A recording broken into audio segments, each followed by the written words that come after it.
तो चलिए सीधे हम आपको ले चलते हैं दिल्ली के तालकटोरा स्टेडियम, जहां पर प्रधानमंत्री छात्र छात्राओं से सीधे रूबरू हो रहे हैं। उनके परीक्षा को लेकर के स्ट्रेस पर टिप्स देंगे। सुस्वागतम माननीय प्रधानमंत्री जी, आपकी गरिमामय उपस्थिति के लिए।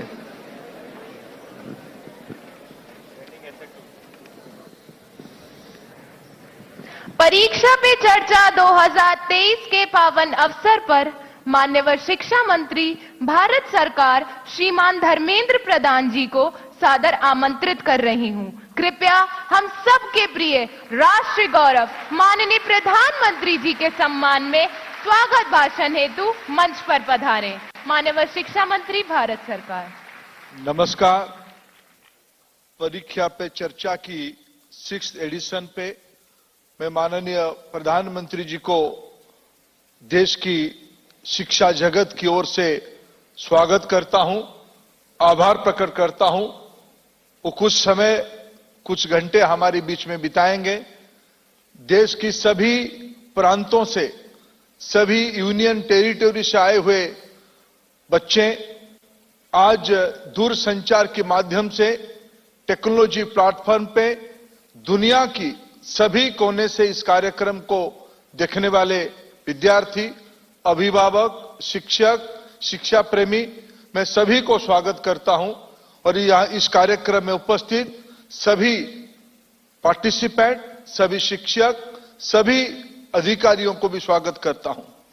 मित्रों, परीक्षा पे चर्चा एक जन आंदोलन का रूप ले चुका है।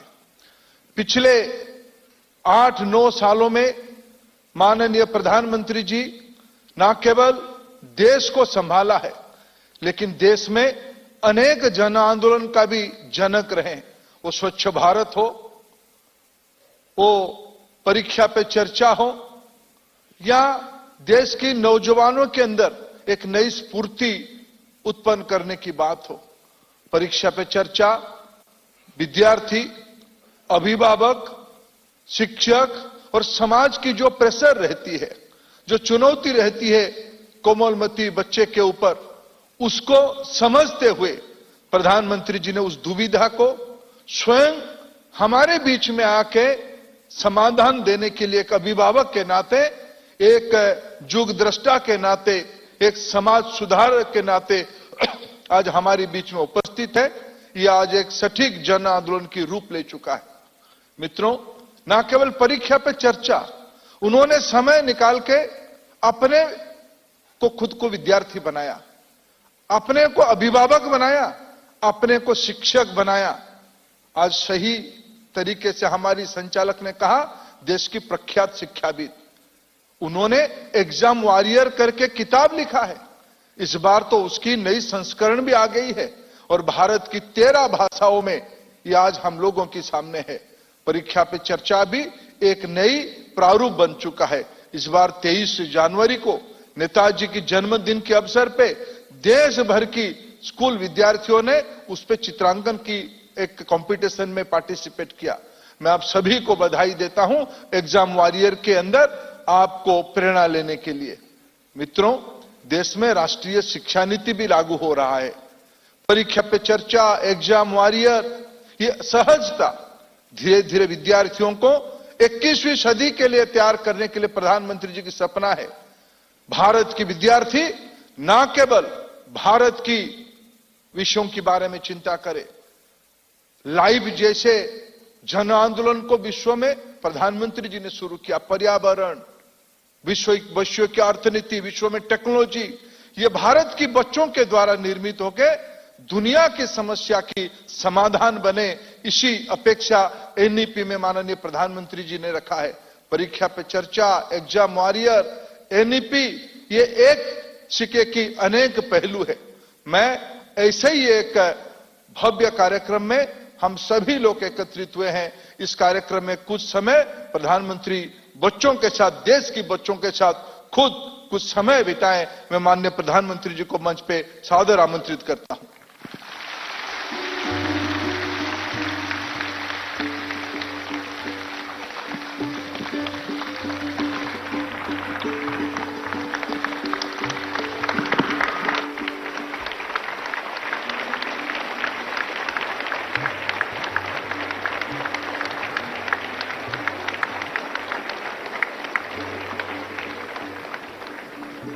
नमस्ते।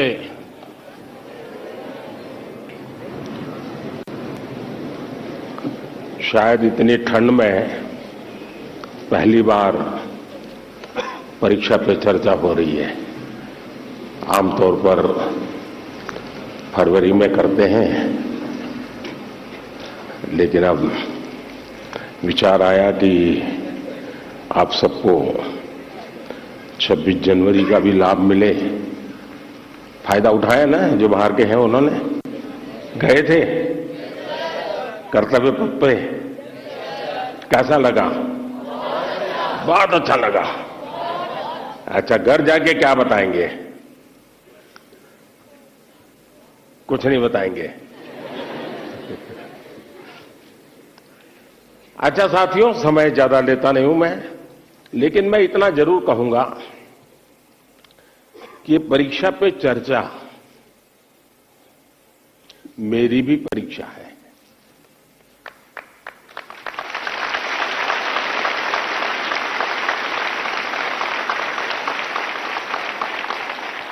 और देश के कोटि कोटि विद्यार्थी मेरी परीक्षा ले रहे हैं और मुझे ये परीक्षा देने में खुशी होती है, आनंद आता है, क्योंकि मुझे जो सवाल मिलते हैं लाखों की तादाद में, बहुत प्रोएक्टिवली बच्चे सवाल पूछते हैं, अपनी समस्या बताते हैं, व्यक्तिगत पीड़ा भी बताते हैं। मेरे लिए बड़ा सौभाग्य है कि मेरे देश का युवा मन क्या सोचता है, किन उलझनों से गुजरता है, देश से उसकी अपेक्षाएं क्या है, सरकारों से उसकी अपेक्षाएं क्या है, उसके सपने क्या है, संकल्प क्या है।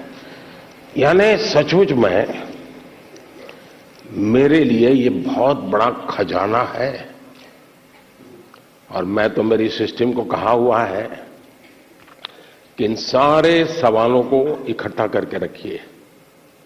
कभी 10-15 साल के बाद मौका मिलेगा तो उसको सोशल साइंटिस्टों के द्वारा उसका एनालिसिस करेंगे। और पीढ़ी बदलती जाती है, वैसे स्थितियां जैसे बदलती जाती हैं, वैसे उनके सपने, उनके संकल्प, उनकी सोच कैसे बहुत माइक्रो तरीके से बदलती है। इसका एक बहुत बड़ा थीसिस, शायद ही इतना सैंपल किसी के पास नहीं होगा जी तक। आप लोग मुझे सवाल पूछ करके भेजते हैं। चलिए, लंबी बातें नहीं करते हैं। मैं चाहूंगा कि कहीं से शुरू करें, ताकि हर बार मेरे पर एक शिकायत आती है कि साहब ये कार्यक्रम बहुत लंबा चलता है। आपका क्या मत है? लंबा चलता है? लंबा चलना चाहिए? अच्छा, मुझे और कोई काम करना नहीं है। अच्छा ठीक है, आप ही के लिए हूं। बताइए क्या करेंगे? कौन पहले पूछते हैं? दुनिया को बदलने की तमन्ना हो अगर, दुनिया को बदलने की तमन्ना हो अगर, दुनिया को नहीं खुद को बदलना सीखे। माननीय प्रधानमंत्री जी, आपका प्रेरक एवं ज्ञानवर्धक उद्बोधन सदैव हमें सकारात्मक ऊर्जा एवं विश्वास से भर देता है। आपके बृहद अनुभव एवं ज्ञानपूर्ण मार्गदर्शन की हम सब उत्सुकता से प्रतीक्षा कर रहे हैं। माननीय, आपके आशीर्वाद एवं अनुमति से हम इस कार्यक्रम का शुभारंभ करना चाहते हैं।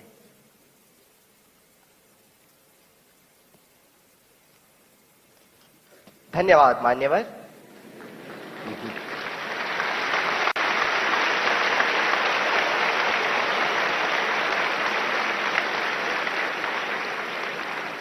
माननीय प्रधानमंत्री जी, अपनी समृद्ध सांस्कृतिक विरासत और स्थापत्य सौंदर्य के लिए प्रसिद्ध शहर मदुरई से अश्विनी एक प्रश्न पूछना चाहती है। अश्विनी, कृपया अपना प्रश्न पूछिए। Honorable Prime Minister Sir, Namaskar. My name is Ashwini. I am a student of Kendra Vidyalaya number 2 Madurai, Tamil Nadu. My question to you, sir, is how do I deal with my family disappointment if my results are not good? What if I don't get the marks I'm expecting? Being a good student is also not an easy job. Expectations of others become so high that the person who's giving exam gets so much stressed and they go into depression. Nowadays, it is common for students to cut their hands and become irritated, and there is no one they could trust with their feelings. Kindly guide me on this. Thank you, sir. Dhanyavad, Ashwini. Honorable Prime Minister, sir. Navtesh Dagur hails from the heart of India's capital, Delhi, the imperial seat of several empires, with its charming blend of a grand medieval history and amazing architectural style. Navtesh is seated in the hall and wishes to discuss an identical issue through his question. Navtesh, please ask your question. Good morning, Honorable Prime Minister, sir. I am Navtesh Jagur of Kendra Vidyalaya, Pitampura, Delhi region. Sir, my question to you is, how do I deal with my family's situation when my results are not good? Kindly guide me, sir. Thank you very much. Thank you Navdesh. माननीय प्रधानमंत्री जी, संसार को शांति और करुणा का संदेश देने वाले भगवान बुद्ध, गुरु गोविंद सिंह तथा वर्धमान महावीर की जन्मभूमि प्राचीन नगर पटना से प्रियंका कुमारी कुछ इसी प्रकार की समस्या से जूझ रही हैं और आपका मार्गदर्शन चाहती हैं। प्रियंका, कृपया अपना प्रश्न पूछिए। नमस्ते माननीय प्रधानमंत्री जी, मेरा नाम प्रियंका कुमारी है। मैं रवीन बालिका +2 विद्यालय से राजेंद्र नगर पटना से 11वीं की छात्रा हूँ। मेरा प्रश्न यह है कि मेरे परिवार में सब अच्छे नंबर से पास हुए हैं, मुझे भी अच्छा नंबर लाना है। इसके लिए मैं तनाव में चली गई हूँ, इसके लिए आप मुझे मार्गदर्शन दें। धन्यवाद। धन्यवाद प्रियंका। माननीय प्रधानमंत्री जी, अश्विनी, नवतेश एवं प्रियंका यह महसूस करते हैं कि यह महत्वपूर्ण मुद्दा कई छात्रों को प्रभावित करता है और इसे हल करने के लिए आपका मार्गदर्शन चाहते हैं। अश्विनी, आप क्रिकेट खेलती हैं क्या? क्रिकेट में गूगली बॉल होता है,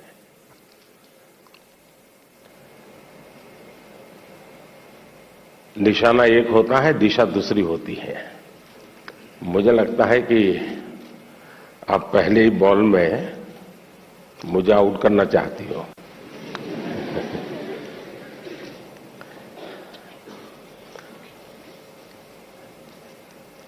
अगर परिवार के लोगों के आपके से बहुत अपेक्षाएं होना बहुत स्वाभाविक है और उसमें कुछ गलत भी नहीं है,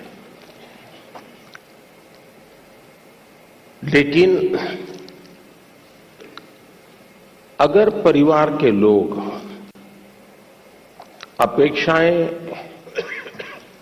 सोशल स्टेटस के कारण कर रहे हैं तो वो चिंता का विषय है।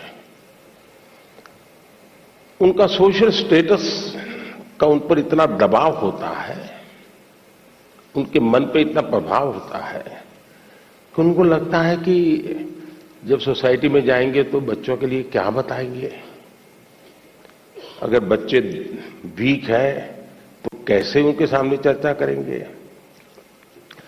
और कभी कभी मां बाप भी आपकी क्षमता को जानने के बावजूद भी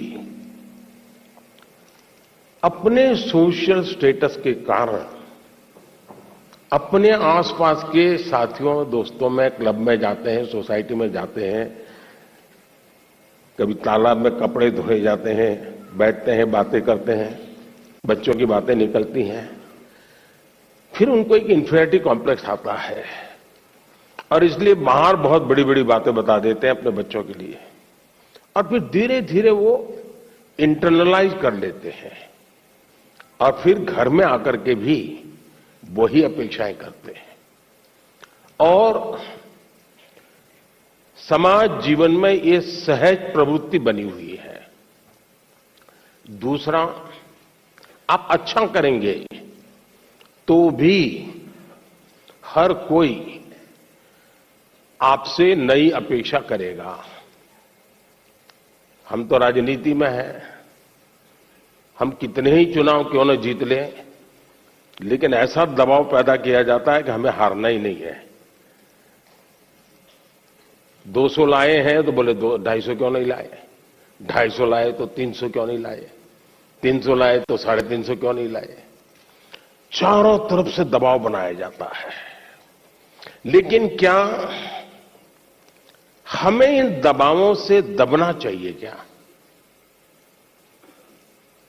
पल भर सोचिए कि आपको जो दिन भर कहा जाता है, चारों तरफ से जो सुना जाता है, उसी में अपना समय बर्बाद करेंगे कि आप अपने भीतर देखेंगे, अपनी क्षमता, अपनी प्रायोरिटी, अपनी आवश्यकता, अपने इरादे, थोड़ा हर अपेक्षाओं को उसके साथ जोड़िए। आप कभी क्रिकेट मैच देखने गए होंगे तो आपने देखा होगा कि कुछ बैट्समैन खेलने के लिए आते हैं और पूरा स्टेडियम, हजारों लोग होते हैं स्टेडियम में, वे चिल्लाना शुरू करते हैं, चौका चौका चौका, छक्का छक्का, शिक्षक। क्या वो ऑडियंस की डिमांड के ऊपर चौके और छक्के लगाता है क्या? ऐसा करता है क्या कोई प्लेयर? चिल्लाते रहे, कितना ही चिल्लाते रहे, उसका ध्यान उस बॉल पर ही होता है जो आ रहा है। उस बॉलर के माइंड को स्टडी करने की कोशिश करता है और जैसा बॉल है वैसे ही खेलता है, न कि ऑडियंस चिल्लाता है। फोकस रहता है। अगर आप भी अपनी एक्टिविटी में फोकस रहते हैं तो ये आपके जो कुछ भी दबाव बनता है, अपेक्षाएं बनती हैं, कभी न कभी आप उसको मिटवित करेंगे, आप उस संकटों से बाहर आ जाएंगे। और इसलिए मेरा आपसे आग्रह होगा कि आप दबावों के दबाव में न रहें। हां, कभी कभी दबाव को एनालिसिस कीजिए। कहीं ऐसा तो नहीं है कि आप स्वयं के विषय में अंडर एस्टिमेट कर रहे हैं। आपकी क्षमता बहुत है, लेकिन आप खुद ही इतने डिफरेंस मेंटालिटी के हैं कि नया करने के लिए सोचते नहीं। तो कभी कभी वो अपेक्षाएं बहुत बड़ी ताकत बन जाती है, बड़ी ऊर्जा बन जाती है। और इसलिए अपेक्षाएं, मां बाप को क्या करना वो मैं पहले ही कहा, सामाजिक दबाव में मां बाप ने बच्चों पर दबाव ट्रांसफर नहीं करना चाहिए, लेकिन बच्चों ने अपनी क्षमता से कम भी अपने आप को नहीं आंकना चाहिए। और दोनों चीजों की बल देंगे तो मुझे पक्का विश्वास है कि आप ऐसी समस्याओं को बहुत आराम से सुलझा देंगे।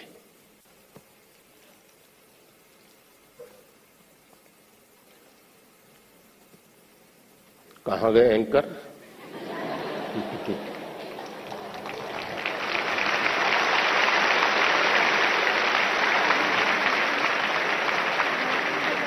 माननीय प्रधानमंत्री जी, आपका कोटि कोटि धन्यवाद।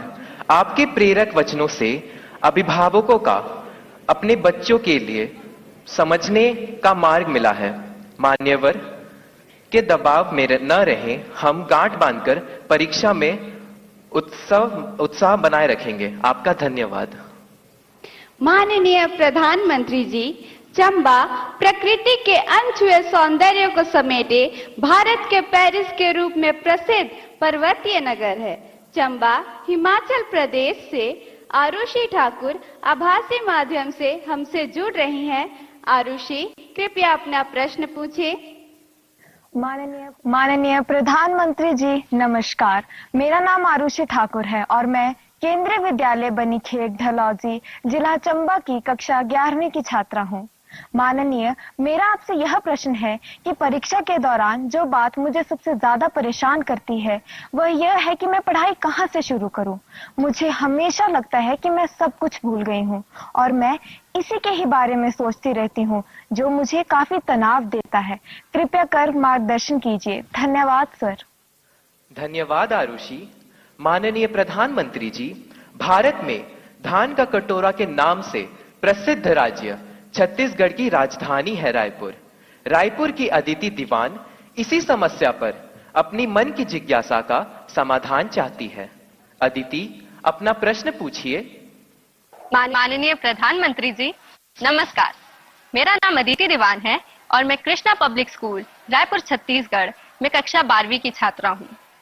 मेरा आपसे यह प्रश्न है कि मैं इस बात को लेकर चिंतित रहती हूँ कि मुझे बहुत कुछ करना है, लेकिन अंतिम तक मैं कुछ भी नहीं कर पाती हूँ, क्योंकि मेरे पास बहुत सारे कार्य होते हैं।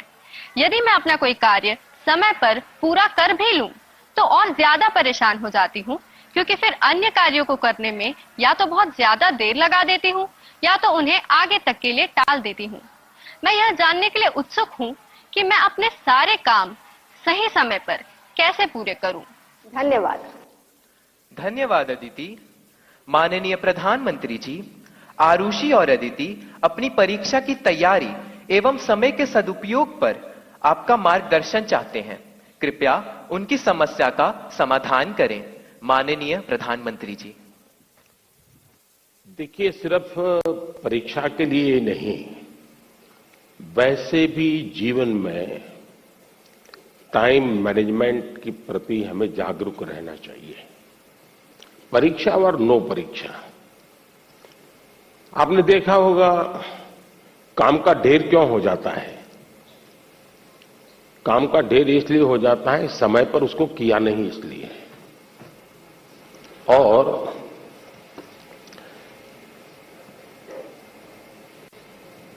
काम करने की कभी थकान नहीं होती है जी। काम करने से संतोष होता है, काम न करने से थकान लगती है। सामने दिखता है अरे इतना सारा काम, इतना सारा काम, और उसी की थकान लगती है। करना शुरू करें। दूसरा, आप कभी कागज पे अपना पेन पेंसिल लेके डायरी पे लिखिए। एक हफ्ते भर आप नोट कीजिए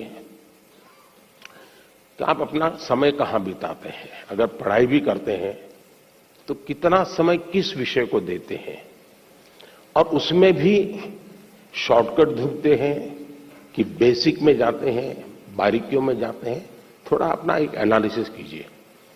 मैं पक्का मानता हूं कि आपको ध्यान में आएगा कि आप जो आपकी पसंद की चीजें हैं उसी में सबसे ज्यादा समय लगाते हैं और उसी में खोए रहते हैं। फिर 3 विषय ऐसे हैं जो कम पसंद है लेकिन जरूरी है, वो फिर आपको बोझ लगेगा। मैंने 2-2 घंटे मेहनत की लेकिन ये तो हुआ नहीं।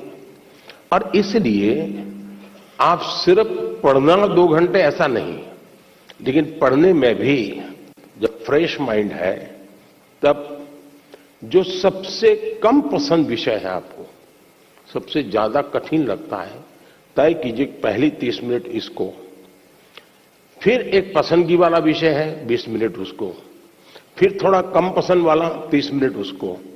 आप ऐसा स्लैब बनाइए तो आपको रिलैक्सेशन भी मिलेगा और आपको धीरे धीरे उन विषयों पर रुचि बढ़ेगी जो आप नॉर्मली टालते हैं और अच्छे विषय में खोए रहते हैं। और समय भी तो बहुत जाता है। आपने देखा होगा, आप में से जो लोग पतंग चगाते होंगे, मुझे तो बचपन में बहुत शौक था। पतंग की जो माजा होता है, धागा होता है, वो कभी एक दूसरे में उलझ जाकर के एकदम से बड़ा गुच्छा बन जाता है। अब बुद्धिमान इंसान क्या करेगा? यूं यूं खींचेगा क्या? ताकत लगाएगा क्या? ऐसा नहीं करेगा। तो धीरे से एक एक तार को पकड़ने की कोशिश करेगा कि खुलने का रास्ता कहां है, और फिर धीरे धीरे धीरे खोलेगा तो इतना बड़ा गुच्छा भी आराम से खुल जाएगा और सारा माजा, सारा धागा एक जैसी जरूरत है वैसा उसके हाथ लग जाएगा। हमें भी उस पर जोर जबरदस्ती नहीं करनी है, आराम से सॉल्यूशन निकालना है। और अगर आराम से सॉल्यूशन निकालेंगे तो मुझे पक्का विश्वास है कि आप उसको बड़े ढंग से करेंगे। दूसरा, आपने कभी घर में अपनी मां के काम को ऑब्जर्व किया है क्या? यूं तो आपको अच्छा लगता है कि जैसे स्कूल से आए तो मां ने सब रेडी करके रखा था, सुबह स्कूल जाना था तो मां ने सब तैयार करके रख दिया था, लगता तो बहुत अच्छा है। लेकिन क्या कभी ऑब्जर्व किया है कि मां का टाइम मैनेजमेंट कितना बढ़िया है? उसको पता है सुबह ये है तो मुझे 6 बजे ये करना पड़ेगा, 6:30 बजे ये करना पड़ेगा, उसको 9 बजे जाना है तो ये करना पड़ेगा, वो 10 बजे घर आएगा तो ये करना पड़ेगा। यानी इतना परफेक्ट टाइम मैनेजमेंट मां का होता है। और जबकि काम सबसे ज्यादा मां करती रहती है, लेकिन किसी काम में उसको बोझ अनुभव नहीं होता है। थक गई, बहुत काम है, बहुत ज्यादा, ऐसा नहीं करती। क्यों? उसे मालूम है कि मुझे इतने घंटे में ये तो करना है। और जब एक्स्ट्रा टाइम मिलता है तब भी वो चुप नहीं बैठती, कुछ न कुछ अपना क्रिएटिव एक्टिविटी करती रहती है। सुई धागा लेके बैठ जाएगी, कुछ तो करती रहेगी, रिलैक्स करने के लिए भी उसने व्यवस्था रखती है। अगर मां की गतिविधि को ढंग से ऑब्जर्व करोगे तो भी आपको एज ए स्टूडेंट अपना टाइम मैनेजमेंट का महत्व क्या होता है। और टाइम मैनेजमेंट ने 2 घंटे, 4 घंटे, 3 घंटे ये नहीं, माइक्रो मैनेजमेंट चाहिए। किस विषय को कितना टाइम देना है, किस काम को कितना टाइम देना है। और इतना बंधन भी नहीं डालने हैं कि बस 6 दिन तक ये करूंगा ही नहीं क्योंकि मुझे पढ़ना है, फिर तो आप थक जाओगे। आप ढंग से उसको डिस्ट्रीब्यूट कीजिए समय को, जरूर आपको लाभ होगा। धन्यवाद।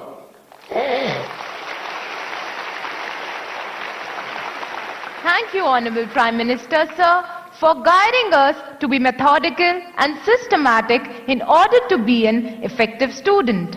Honorable Prime Minister, sir, Rupesh Kashyap, hailing from Bastar district of Chhattisgarh, is known for his distinctive tribal art, the enchanting Chitrakoot waterfalls, and the finest quality of bamboo. Rupesh is present here with us and needs your advice on a topic that is of vital significance. Rupesh, please ask your question. Good morning, Honorable Prime Minister, sir. My name is Rupesh Kashyap. I am a student of class 9 from Swami Atmanand Government English. Camera उस बच्ची पे लगाइए। हाँ। From Swami Atmanand Government English Medium School, Darwa, District Bastar, Chhattisgarh. Sir, my question is, how can I avoid unfair means in exams? Thank you, sir. Thank you, Rupesh.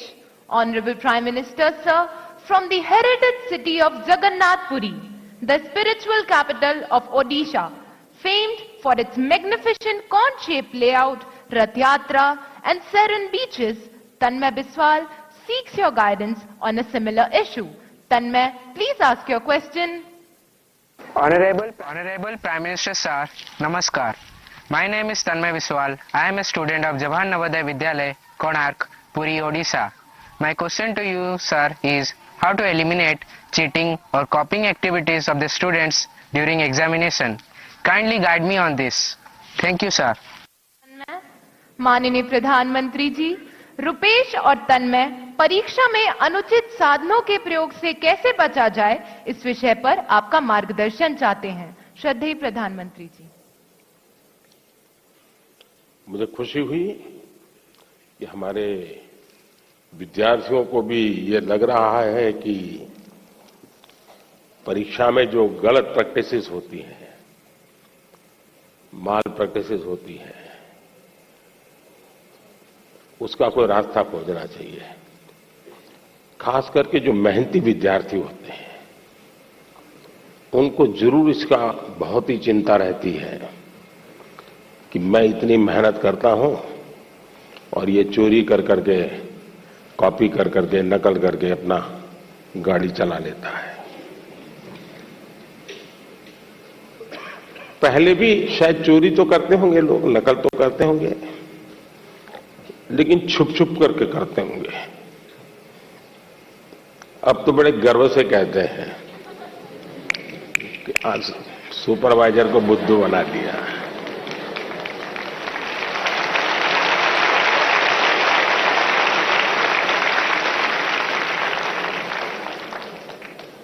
ये जो मूल्यों में बदलाव आया है वो बहुत खतरनाक है और इसलिए समाज एज सच ये हम सबको सोचना होगा। दूसरा अनुभव आया है कि कुछ स्कूल या कुछ ऐसे टीचर्स जो ट्यूशन क्लासेस चलाते हैं उनको भी लगता है कि मेरा स्टूडेंट अच्छे तरह से निकल जाए, क्योंकि मैंने उसके माँ बाप से पैसे लिए हैं, कोचिंग करता था, तो वे भी उसको गाइड करते हैं, मदद करते हैं नकल करने के लिए। करते हैं ना? ऐसे टीचर होते हैं ना? नहीं होते? तो बोलिए ना। हाँ, और उसके कारण भी दूसरा मैंने देखा है कि कुछ स्टूडेंट्स पढ़ने में तो टाइम नहीं लगाते, लेकिन नकल करने के तरीके ढूंढने में बड़े क्रिएटिव होते हैं।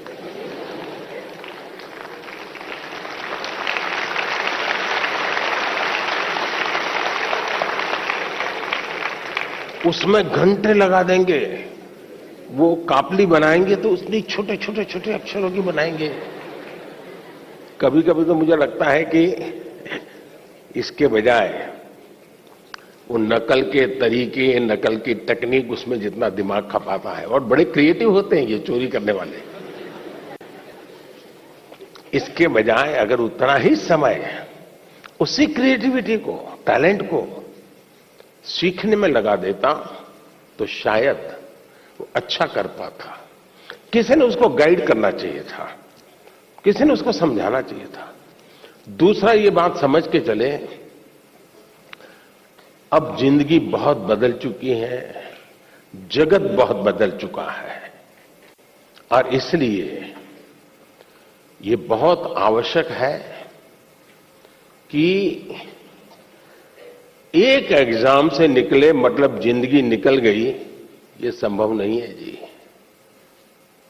आज आपको डगर डगर हर जगह पे कोई इनको एग्जाम देनी पड़ती है। कितनी जगह पे नकल करोगे जी? और इसलिए जो नकल करने वाला है वो शायद एक आध दो एग्जाम को तो निकल जाएगा, लेकिन जिंदगी कभी पार नहीं कर पाएगा।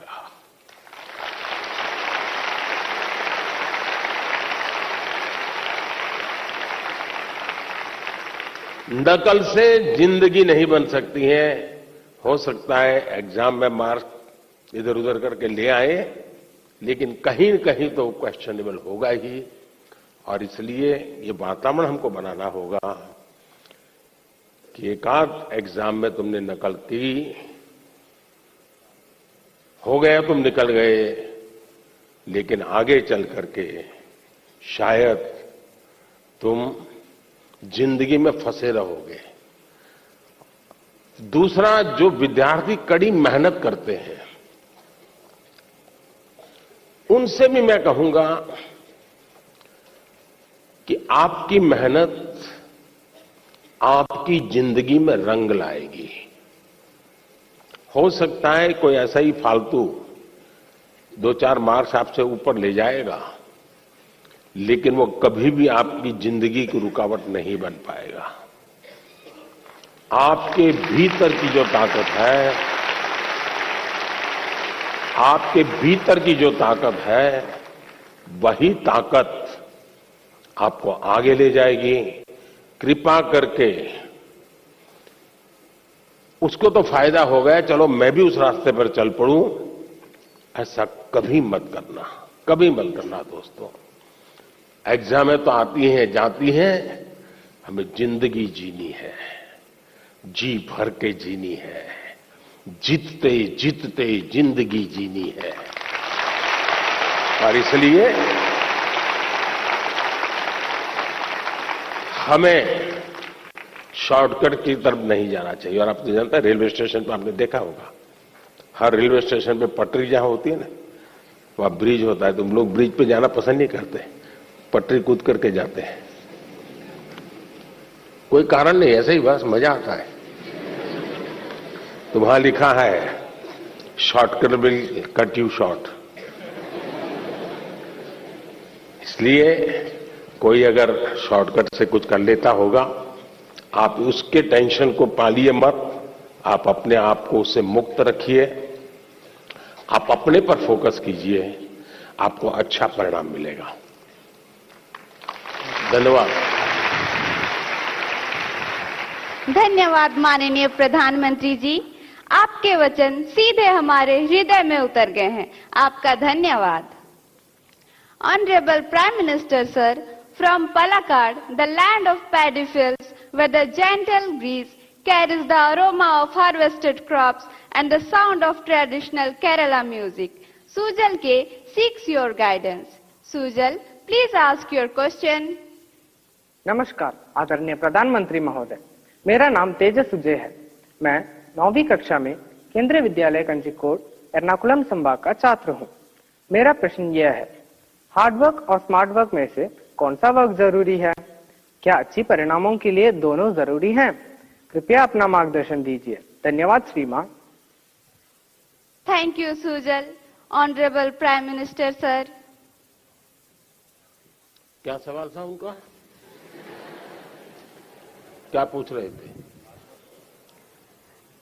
सर, हार्ड वर्क के बारे। हार्ड वर्क और स्मार्ट वर्क। हार्ड वर्क और smart work. Thank you sir.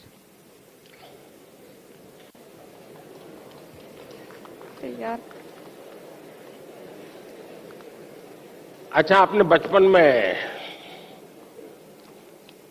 एक कथा पढ़ी होगी, सबने जरूर पढ़ी होगी, और इससे आप अंदाज लगा सकते हैं कि स्मार्ट वर्क क्या होता है, हार्ड वर्क क्या होता है। हम बचपन में थे तो एक कथा सुना पढ़ाते थे कि एक घड़े में पानी था, पानी जरा गहरा था और एक कौवा पानी पीना चाहता था, लेकिन अंदर वो पहुंच नहीं पाता था।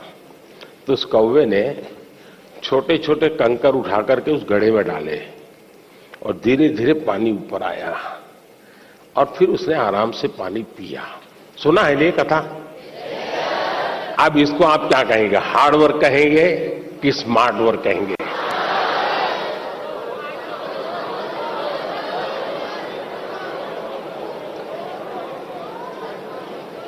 और देखिए, ये जब कथा लिखी गई ना, तब स्ट्रॉ नहीं था, वरना एक कौवा बाजार में जाके स्ट्रॉ लेके आता। देखिए, कुछ लोग होते हैं जो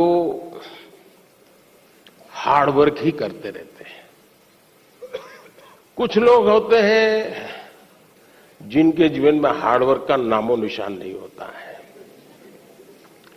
कुछ लोग होते हैं जो हार्डली स्मार्ट वर्क करते हैं,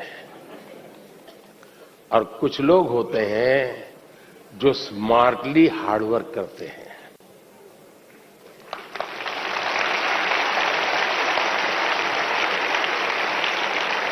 और इसलिए कौवा भी हमें सिखा रहा है कि स्मार्टली हार्ड वर्क कैसे करना। और इसलिए हमें हर काम को, पहले काम को बारीकी से समझिए। कुछ लोग हो गए, आपने देखा होगा कि चीजों को समझने के बजाय सीधा ही अपनी बुद्धि अपनाना शुरू कर देते हैं, फिर ढेर सारी मेहनत करे, परिणाम मिलता ही नहीं है। मुझे याद है, मैं बहुत पहले ट्राइबल बेल्ट में काम करता था, तो मुझे काफी इंटीरियर में जाना था। तो किसी ने हमें, उस जमाने की जो पुरानी जीप होती थी, उसने व्यवस्था की कि आप उसको लेके जाइए। अब सुबह हम कोई 5:30 बजे निकलने वाले थे, लेकिन हमारी जीप चली नहीं रही थी। हम अब ढेर सारी कोशिशें की, धक्के मारे, ये क्या, दुनिया भर का हार्ड वर्क किया, लेकिन हमारी जीप नहीं चली। 7, साढ़े 7 बज गए तो एक मैकेनिक को बुलाया। अब मैकेनिक ने मुश्किल से 2 मिनट लगाया होगा और 2 मिनट में उसने ठीक कर दिया। और फिर वो कहे साहब 200 रुपये देने पड़ेंगे। मैंने कहा यार 2 मिनट का 200 रुपया? बोले साहब ये 2 मिनट का 200 रुपया नहीं है, ये 50 साल के अनुभव का 200 रुपया है।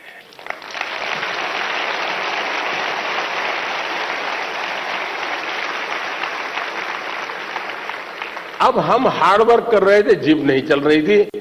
उसने स्मार्टली थोड़े से बोल्ट टाइट करने थे, हार्डली उसको 2 मिनट लगा होगा जी, गाड़ी चल गई।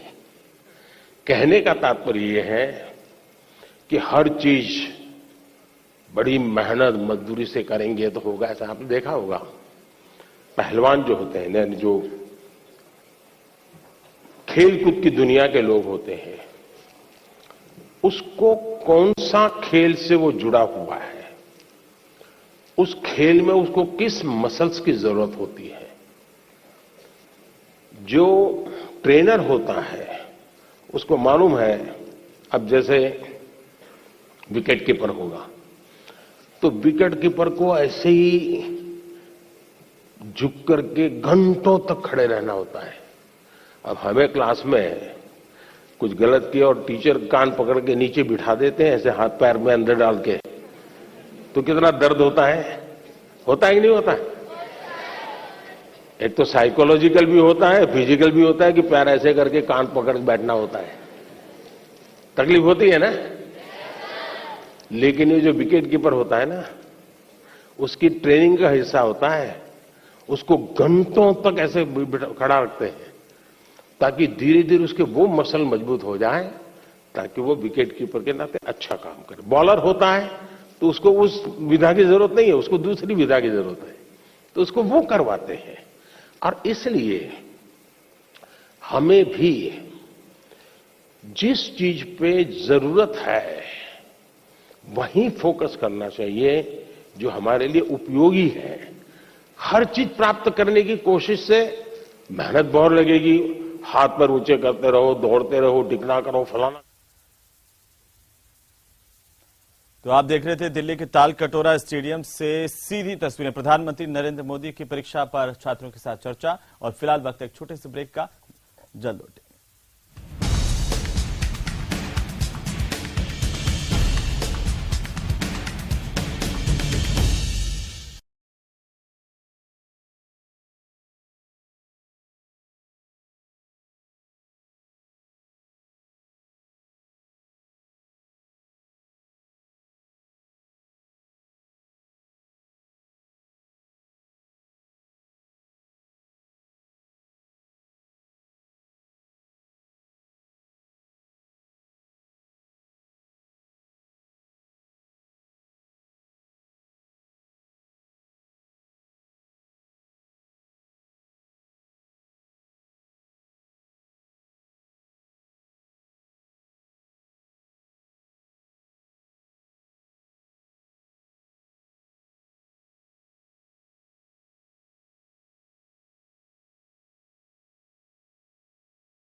बेशती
Headlines presented by पेट सफा आयुर्वेदिक चूर्ण, पेट सफा तो हर रोग दफा।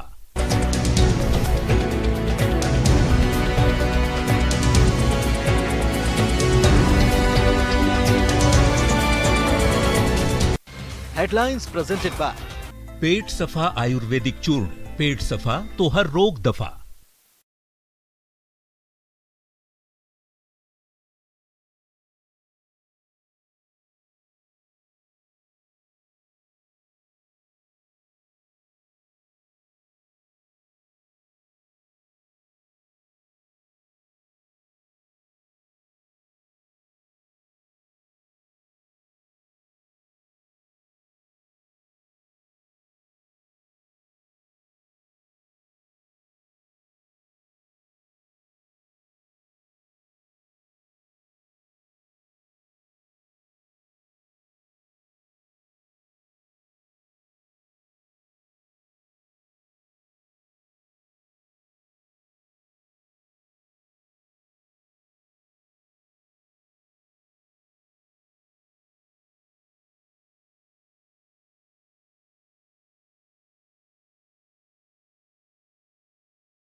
नमस्कार, स्वागत है आप सभी का। मैं हूं आप सबके साथ ऋषिक और चलिए आपको सीधा दिल्ली के तालकटोरा स्टेडियम ले चलते हैं, जहां पर प्रधानमंत्री नरेंद्र मोदी परीक्षा पर चर्चा कर रहे हैं। यहां पर पीएम नरेंद्र मोदी एग्जाम्स के पहले उन सभी तमाम लाखों बच्चों को कुछ टिप्स दे रहे हैं जिनकी उन्हें आने वाले एग्जाम्स में जरूरत पड़ सकती है। जैसा कि हम जानते हैं कि बोर्ड्स और प्री बोर्ड्स एग्जाम्स आने वाले हैं, इसको लेकर ही परीक्षा पर ये जो चर्चा कार्यक्रम है ये आयोजित किया जा रहा है। चलिए आपको सीधा वहीं ले चलते हैं। Prime Minister Sir, Ashtami Sen resides in South Sikkim, an area famous for its tea gardens, breathtaking beauty, and tranquil, undisturbed, snow-clad Himalayas. She also requests your directions on identical matter that needs to be addressed. Ashtami, please ask your question. माननीय प्रधानमंत्री जी, नमस्कार। मेरा नाम अष्टमी सेन है। मैं कक्षा 11वीं की छात्रा डीएवी पब्लिक स्कूल रंगित नगर दक्षिण सिक्किम से हूँ। मेरा प्रश्न आपसे ये है कि जब विपक्ष और मीडिया आपकी आलोचना करते हैं तो आप कैसे इनका सामना करते हैं, जबकि मैं अपने अभिभावकों की शिकायतों एवं निराशाजनक बातों का सामना नहीं कर पाती हूँ। कृपया मेरा मार्गदर्शन कीजिए। धन्यवाद श्री। थैंक यू अष्टमी। माननीय प्रधानमंत्री जी, राष्ट्रपिता महात्मा गांधी, सरदार पटेल और स्वामी दयानंद सरस्वती जैसे महापुरुषों की जन्मभूमि गुजरात की कुमकुम प्रताप भाई सोलंकी आभासी माध्यम से जुड़ रही हैं और इसी तरह की दुविधा में हैं। कुमकुम आपसे मार्गदर्शन चाहती है। कुमकुम, कृपया अपना प्रश्न पूछिए। माननीय प्रधानमंत्री महोदय, मेरा नाम सोलंकी कुमकुम है। मैं कक्षा 12वीं श्री हडाला बाल हाई स्कूल, जिला अहमदाबाद, गुजरात की छात्रा हूँ। मेरा प्रश्न यह है कि आप इतने बड़े प्रजातांत्रिक देश के प्रधानमंत्री हैं, जिन्हें कितनी सारी चुनौतियों का सामना करना पड़ता है। आप इन चुनौतियों से कैसे लड़ते हैं, कृपया करके मुझे मार्गदर्शन दीजिए। धन्यवाद। Thank you Kumkum. Honourable prime minister sir, Akash Zarira lives in the Silicon Valley of India, Bengaluru, known for being a perfect gateway to a plethora of activities, both traditional and modern. Through his question, he seeks your advice on a somewhat similar matter that has been concerning him for a while. Akash, please ask your question. नमस्ते मोदी जी, मैं आकाश दरीरा 12वीं कक्षा Whitefield global school Bangalore से। मेरा आपसे यह प्रश्न है कि मेरी नानी जी कविता ए माखीजा मुझे हमेशा सलाह देती है आपसे सीखने के लिए कि आप कैसे विपक्ष के लगाए हुए हर आरोप, हर आलोचना को टॉनिक और अवसर के रूप में देखते हैं। आप ऐसे कैसे करते हैं मोदी जी?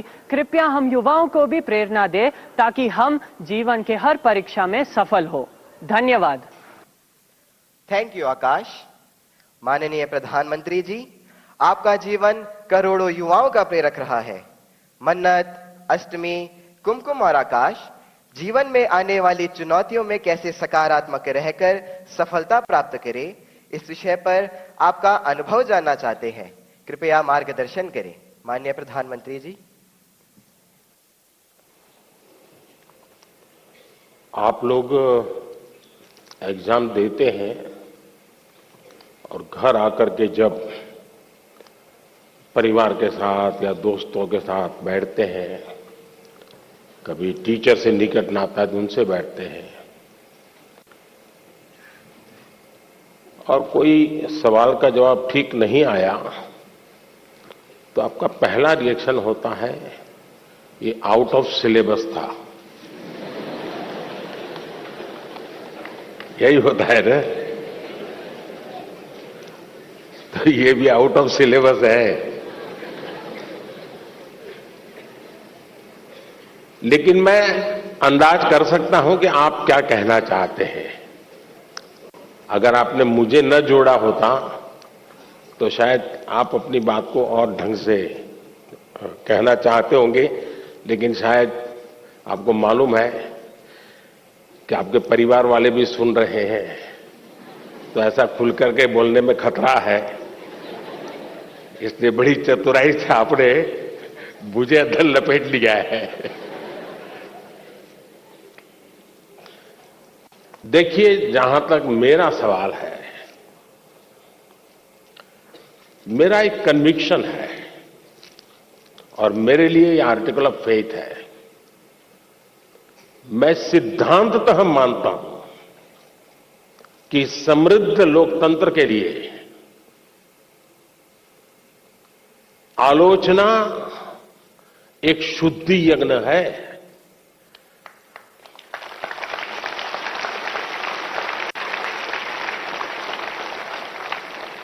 आलोचना ये समृद्ध लोकतंत्र की पूर्व शर्त है और इसलिए आपने देखा होगा टेक्नोलॉजी में ओपन सोर्स टेक्नोलॉजी होती है, मालूम है ना? ओपन सोर्स होता है, उसमें सब लोग अपनी अपनी चीजें डालते हैं और ओपन सोर्स टेक्नोलॉजी के माध्यम से ये अलाउ किया जाता है कि देखिए भी हमने ये किया है, हम यहां जाकर के अटके हैं, हो सकता है कुछ कमियां होगी, तो लोग उसके अंदर अपने अपने टेक्नोलॉजी को इंसर्ट करते हैं और काफी लोगों के प्रयास से वो एकदम से समृद्ध एक सॉफ्टवेयर बन जाता है। ये ओपन सोर्स आजकल बहुत ही ताकतवर एक इंस्ट्रूमेंट माना जाता है। उसी प्रकार से कुछ कंपनियां अपनी प्रोडक्ट को मार्केट में रखती है और चैलेंज करती है कि उसमें जो कमियां हैं वो दिखाएगा, उसको हम इनाम देंगे। बाउंड सिस्टम की व्यवस्था खड़ी हुई है। इसका मतलब ये हुआ कि हर कोई चाहता है कि कमियां जो हो उससे मुक्ति का रास्ता कोई इंगित करे तो होगा ना। लेकिन कभी कभी क्या होता है, आलोचना करने वाला कौन है उस पर सारा मामला सेट हो जाता है। जैसे मान लीजिए आप यहां स्कूल के अंदर फैंसी ड्रेस कंपटीशन है और आपने बड़े चाव से बढ़िया फैंसी ड्रेस पहन करके गए और आपका प्रिय दोस्त है, एकदम प्रिय दोस्त, जिसकी बात आपको हमेशा अच्छी लगती है, वो कहेगा यार तुमने ऐसा क्या पहना, ये अच्छा नहीं लग रहा है। तो आपका एक रिएक्शन होगा। और एक स्टूडेंट है जो आपको थोड़ा कम पसंद है, नेगेटिव वाइब्रेशंस हमेशा आते हैं उसको देखते ही, आपको उसके बातें बिल्कुल पसंद नहीं है, वो कहेगा देखो ये क्या पहन के आया है, कैसे पहनते हैं क्या। तो आपका एक दूसरा रिएक्शन होगा। क्यों? जो अपना है वो कहता है तो आप उसको पॉजिटिव लेते हैं उस आलोचना को, लेकिन जो आपको पसंद नहीं है वो वही कह रहा है, लेकिन आपको गुस्सा आता है, तू कौन होता है, मेरी मर्जी। ऐसा ही होता है ना। उसी प्रकार से आप आलोचना करने वाले आदतन करते रहते हैं तो उनको एक बक्से में डाल दीजिए, दिमाग खपाइए मत ज्यादा, क्योंकि उनका इरादा कुछ और है। अब घर में आलोचना होती है क्या? मैं समझता हूं कुछ गलती हो रही है।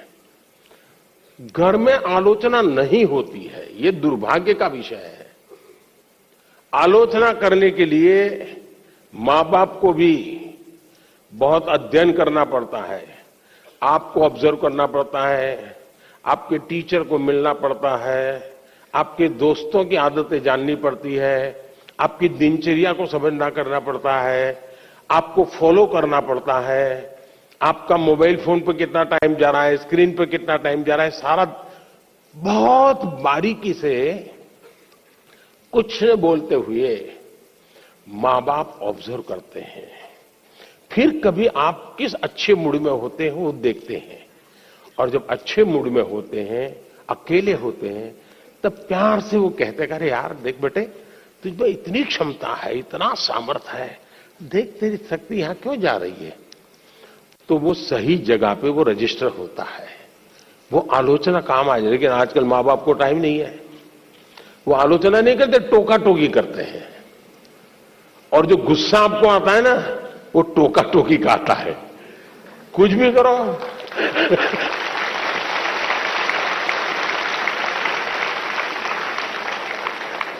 खाने पे बैठे हैं, कुछ भी कहेंगे। ये खाया तो भी कहेंगे, नहीं खाया तो भी कहेंगे। यही होता है ना। देखिए अब आपके माता पिताजी आपको पकड़ेंगे घर जाके क्या है। टोका टोकी जो है वो आलोचना नहीं है।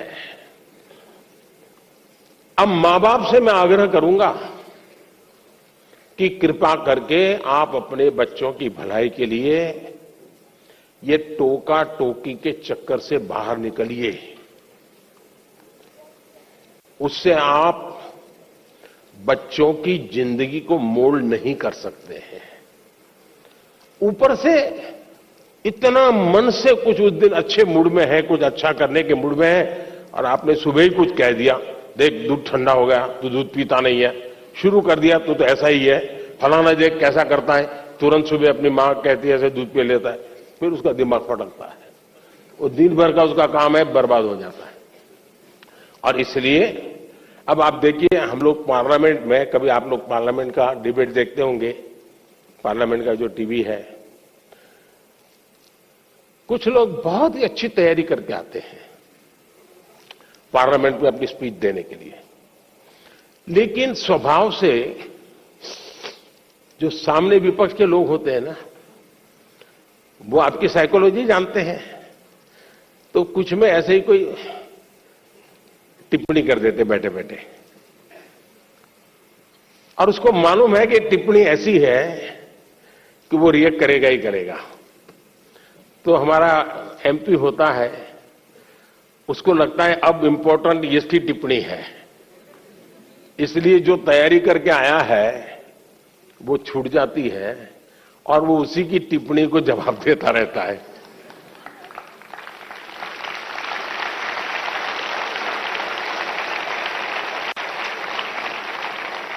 और अपना पूरी बर्बादी कर देता है।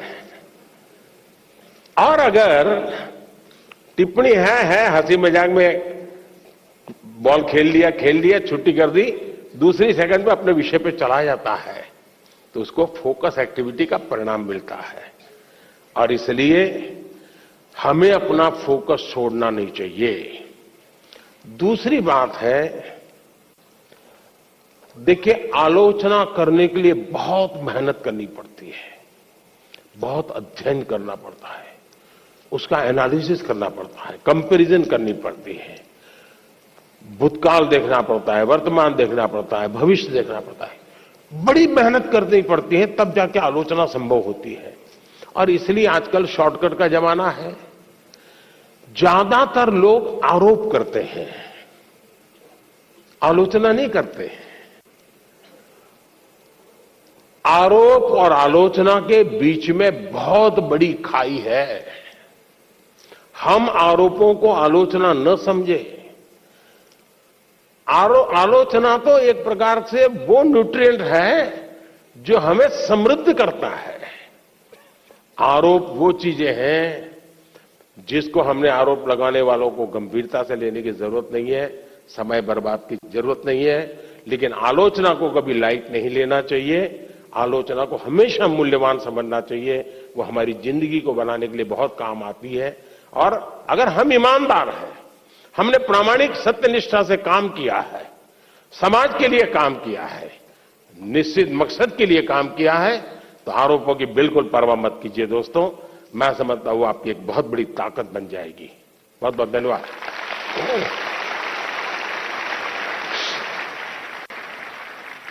माननीय प्रधानमंत्री जी, आपकी सकारात्मक ऊर्जा ने करोड़ों देशवासियों को नया मार्ग दिखाया। आपका धन्यवाद। माननीय प्रधानमंत्री जी, तालों के शहर भोपाल के दीपेश अहिरवार आभासी माध्यम से हमसे जुड़े हुए हैं एवं माननीय प्रधानमंत्री जी से प्रश्न पूछना चाहते हैं। दीपेश, कृपया अपना प्रश्न पूछे। माननीय प्रधानमंत्री जी नमस्कार, मेरा नाम दीपेश अहिरवार है। मैं शासकीय उच्चतर माध्यमिक विद्यालय अहमदाबाद कोलकाता भोपाल का कक्षा 10वीं का छात्र हूँ।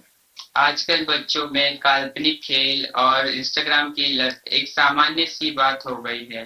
ऐसे समय में हम अपनी पढ़ाई पर कैसे ध्यान केंद्रित करें? माननीय सर, मेरा आपसे यह प्रश्न है कि हम बिना ध्यान भटकाए अपनी पढ़ाई पर कैसे ध्यान केंद्रित करें? मैं इस संबंध में आपसे मार्गदर्शन चाहता हूँ। धन्यवाद।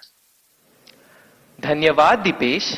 माननीय प्रधानमंत्री जी, अदिताभ गुप्ता का प्रश्न इंडिया टीवी द्वारा चुना गया है। अदिताभ हमसे आभासी माध्यम से जुड़े रहे हैं। अदिताभ, अपना प्रश्न पूछिए। मेरा नाम अदिताभ गुप्ता है। मैं 10th क्लास में पढ़ता हूँ। जैसे कि टेक्नोलॉजी बढ़ती जा रही है, वैसे भी हमारी डिस्ट्रैक्शन जो है वो और ज़्यादा बढ़ती जा रही है। हमारा फोकस पढ़ाई पे कम होता है और सोशल मीडिया पे ज़्यादा होता है। तो मेरा आपसे ये सवाल है कि हम पढ़ाई पे कैसे फोकस करें और सोशल मीडिया पे कम करें, क्योंकि आपके टाइम पे इतनी ज़्यादा डिस्ट्रैक्शंस नहीं होती थी जितनी अभी हमारे टाइम पे है। धन्यवाद अदिताभ। Honorable Prime Minister sir, the next question comes from Kamakshi Rai on a subject that is central to many students. Her question has been selected by Republic TV. Kamakshi, please ask your question. Greetings, Prime Minister and everyone. I am Kamakshi Rai, studying in class 10th from Delhi.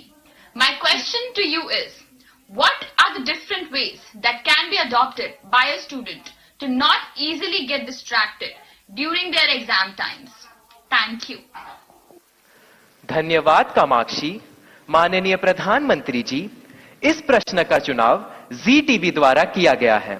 मनन मित्तल हमसे आभासी माध्यम से जुड़े हैं। मनन, कृपया अपना प्रश्न पूछिए। नमस्ते प्रधानमंत्री जी, मैं मनन मित्तल डीपीएस बैंगलोर साउथ से बोल रहा हूं।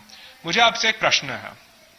ऑनलाइन पढ़ाई करते वक्त बहुत सारे डिस्ट्रैक्शंस होते हैं, जैसे कि ऑनलाइन गेमिंग वगैरह वगैरह। हम इससे कैसे बचें? ये स्टूडेंट है क्या?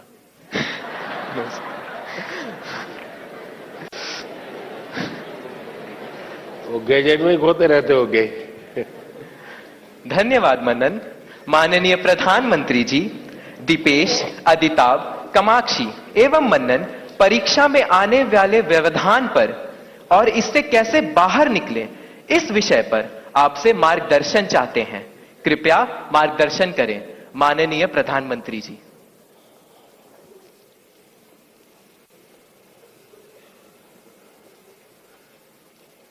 सबसे पहले तो निर्णय ये करना है कि आप स्मार्ट हैं कि गैजेट स्मार्ट है।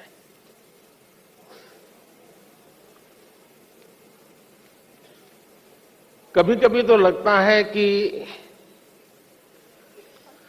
आप अपने से भी ज्यादा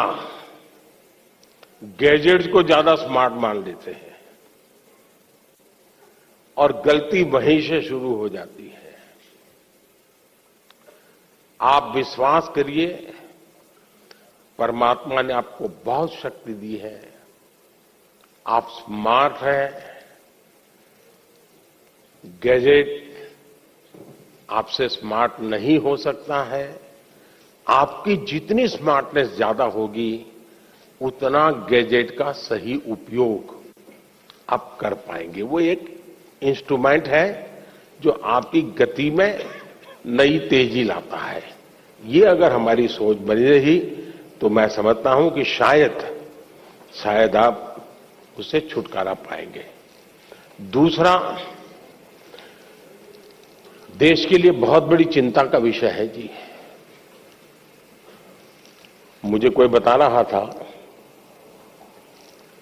कि भारत में एवरेज 6 घंटे लोग स्क्रीन पे लगाते हैं। 6 घंटे। अब जो इसका बिजनेस करते हैं उनके लिए तो खुशी की बात है। जब मोबाइल फोन पर टॉक टाइम होता था तो टॉक टाइम में कहते हैं कि उस समय एवरेज 20 मिनट जाती थी। लेकिन जब से स्क्रीन और उसमें से रील, क्या होता है, एक बार शुरू करने के बाद निकलते हैं क्या उसमें से बाहर? क्या होता है? नहीं बोलेंगे। अच्छा, आप लोग कोई रील देखते नहीं है? नहीं देखते हैं ना? तो फिर शर्माते क्यों हो, बताओ ना। निकलते हैं क्या बाहर अंदर से? देखिए, हमारी क्रिएटिव उम्र और हमारी क्रिएटिविटी का सामर्थ्य अगर एवरेज हिंदुस्तान में 6 घंटे स्क्रीन पर जाए तो ये बहुत चिंता का विषय है। एक प्रकार से गैजेट हमें गुलाम बना देता है। हम उसके गुलाम बनकर के जी नहीं सकते हैं। परमात्मा ने हमें एक स्वतंत्र अस्तित्व दिया है, स्वतंत्र व्यक्तित्व दिया है, और इसलिए हमें सचेत रहना चाहिए कि कहीं मैं इसका गुलाम तो नहीं हूं। आपने देखा होगा, आप कभी भी देखे होंगे, मेरे हाथ में कभी कोई मोबाइल फोन शायद आप रेयरली कभी देखा होगा, रेयरली। मैंने क्यों अपने आप को संभाल के रखा हुआ है, जबकि मैं एक्टिव बहुत हूं, लेकिन उसके लिए समय मैंने तय किया हुआ है। उस समय के बाहर मैं ज्यादा नहीं करता हूं, और इसलिए लोग तो मैंने देखा है, अच्छी मीटिंग चल रही है, बहुत अच्छी, और थोड़ा सा वाइब्रेशन आया तो ऐसे निकाल के देखता है। मैं समझता हूं कि हमने खुद ने कोशिश करनी चाहिए कि हम इन गैजेट्स के गुलाम नहीं बनेंगे। मैं एक स्वतंत्र व्यक्तित्व हूं, मेरा स्वतंत्र अस्तित्व है, और उसमें से जो मेरे काम की चीज है उस तक ही मैं सीमित रहूंगा। मैं टेक्नोलॉजी का उपयोग करूंगा, मैं टेक्नोलॉजी से भागूंगा नहीं, लेकिन मैं उसकी उपयोगिता और आवश्यकता अपने मुताबिक करूंगा। अब मान लीजिए आपने ऑनलाइन डोसा बनाने की बढ़िया रेसिपी पढ़ ली, घंटा लगा दिया, कौन कौन से इंग्रेडिएंट्स होते हैं वो भी कर लिया, पेट भर जाएगा क्या? भर जाएगा क्या? नहीं भरेगा ना? उसके लिए तो डोसा बना के खाना पड़ेगा ना। और इसलिए गैजेट जो परोसता है वो आपको पूर्णता नहीं देता है। आपके भीतर का सामर्थ्य, अब आपने देखा होगा पहले के जमाने में बच्चे बड़े आराम से पहाड़ा कर देते थे, पहाड़ा बोलते हैं ना, हैं? और बड़े आराम से बोलते थे। और मैंने देखा है कि जो भारत के बच्चे विदेश जाते थे ना, तो विदेश के लोगों को बड़ा आश्चर्य होता था कि ये कैसे इतना पहाड़ा बोल देता है। अब उसको कुछ लगता नहीं था। अब आप देखिए धीरे धीरे क्या हाल हो गया है, हमें पहाड़ा बोलने वाला बच्चा ढूंढना पड़ता है। क्यों? उसको अब आ गया है, हो गया। यानी हम अपनी क्षमता खो रहे हैं। हमें अपनी क्षमता खोए बिना क्षमता को आगे बढ़ाना, ये हमें कॉन्शियसली प्रयास करना पड़ेगा। अदरवाइज धीरे धीरे धीरे करके वो विधा खत्म हो जाएगी। हमारी कोशिश होनी चाहिए कि हम अपने आप को लगातार टेस्ट करते रहें, मुझे ये आता है कि नहीं आता है। वरना तो आजकल तो आर्टिफिशियल इंटेलिजेंस के इतने प्लेटफॉर्म आए हैं कि आपको कुछ करने की जरूरत नहीं है। उस प्लेटफॉर्म पे जाकर के चैट पर चले जाएंगे तो आपको दुनिया भर की चीजें बता करके दे देता है वो। अब तो गूगल से भी एक स्टेप आगे चला गया है। अगर आप उसमें फंस गए तो आपकी क्रिएटिविटी खत्म हो जाएगी। और इसलिए मेरा तो आग्रह रहेगा कि आप, दूसरा, हमारे यहां आरोग्य का जो शास्त्र है पुरातन भारत में आरोग्य का, उसमें उपवास की परंपरा होती है कि कुछ जरा ऐसा लगता है तो ऐसा करो, आप फास्टिंग करो। कुछ हमारे देश में कुछ रिलीजियस रिचुअल्स में भी होता है फास्टिंग करो। अब वक्त बदल चुका है, तो मैं आपको कहूंगा क्या आप हफ्ते में कुछ दिन या दिन में कुछ घंटे ये टेक्नोलॉजी का फास्टिंग कर सकते हैं क्या कि उतने घंटे उसकी तरफ जाएंगे ही नहीं।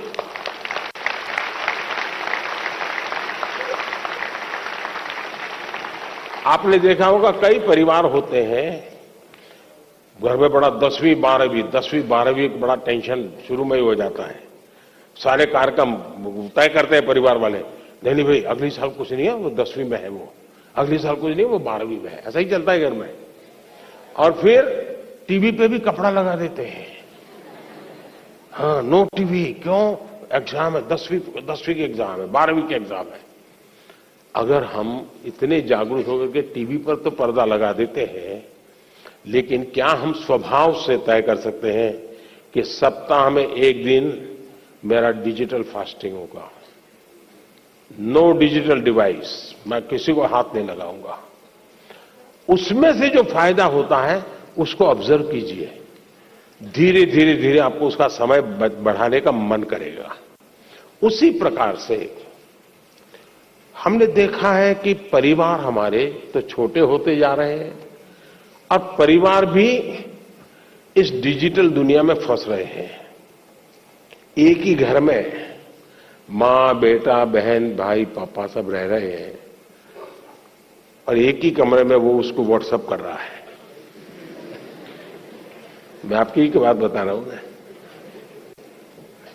मां भी पापा को व्हाट्सएप करेगी। देखा होगा आपने, घर में सब बैठे हैं साथ में, लेकिन हर अपने मोबाइल में खोया हुआ है, वो उधर देख रहा है, ये इधर देख रहा है। यही हो गया है ना। मुझे बताइए परिवार कैसे चलेगा जी? पहले तो बस में, ट्रेन में जाते थे तो लोग गप्पे मारते थे, अब अगर कनेक्टिविटी मिल गई तो पहला काम यही, जैसे दुनिया भर का काम उन्हीं के पास है, उनके बिना दुनिया रुक जाने वाली है। ये जो बीमारियां हैं, इस बीमारियों को हमें पहचानना होगा। हम अगर इन बीमारियों को पहचानेंगे तो हम बीमारियों से मुक्त हो सकते हैं। और इसलिए मेरा आग्रह है, घर में भी क्या आप एक एरिया तय कर सकते हैं क्या? परिवार में जाके आज ही तय कीजिए, एक एरिया तय करिए। ये एरिया जो है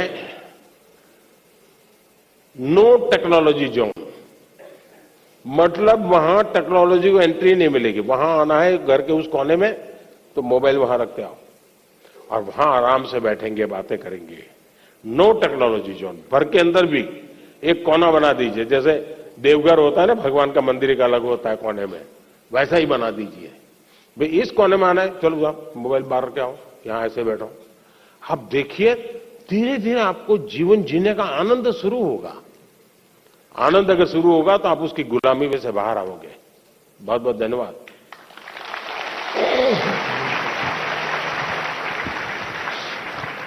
Thank you, Honorable Prime Minister, sir, for sharing such light-hearted mantra of digital fasting to tackle challenging situations in such an easy manner. माननीय प्रधानमंत्री जी, हिमालय पर्वतमाला में स्थित प्राकृतिक सौंदर्य से भरपूर यूनियन टेरिटरी जम्मू से निदा हमसे आभासी माध्यम से जुड़ रही हैं एवं आपसे प्रश्न पूछना चाहती हैं। निदा, अपना प्रश्न पूछे। Honorable Prime Minister, sir, Namaskar. I am Nida of class 10th from Government Model High Secondary School, Sujwa, Jammu. Sir, my question is, when we work hard but do not get the desired result, then how can we put that stress in a positive direction? Respected sir, have you ever been through such a situation? Thank you. धन्यवाद निदा। माननीय प्रधानमंत्री जी, भगवान कृष्ण के उपदेश की भूमि, खेल जगत में ख्याति प्राप्त नीरज चोपड़ा जैसे विख्यात खिलाड़ियों के प्रदेश हरियाणा के पलवल से प्रशांत आपसे प्रश्न पूछना चाहते हैं। प्रशांत, कृपया अपना प्रश्न पूछे। माननीय प्रधानमंत्री जी, नमस्कार। मेरा नाम प्रशांत है। मैं शहीद नायक राजेंद्र सिंह राजकीय मॉडल संस्कृति वरिष्ठ माध्यमिक विद्यालय हथीन, जिला पलवल, हरियाणा के कक्षा 12वीं विज्ञान संकाय का छात्र हूं। मेरा आपसे यह प्रश्न है कि तनाव परीक्षा के परिणामों को किस तरह प्रभावित करता है। मैं इसमें आपसे मार्गदर्शन चाहता हूं। धन्यवाद श्रीमान। धन्यवाद प्रशांत। माननीय प्रधानमंत्री जी, निदा और प्रशांत की तरह देश भर के करोड़ों छात्र आपसे परीक्षा परिणाम पर तनाव का प्रभाव इस विषय पर मार्गदर्शन चाहते हैं। माननीय प्रधानमंत्री जी।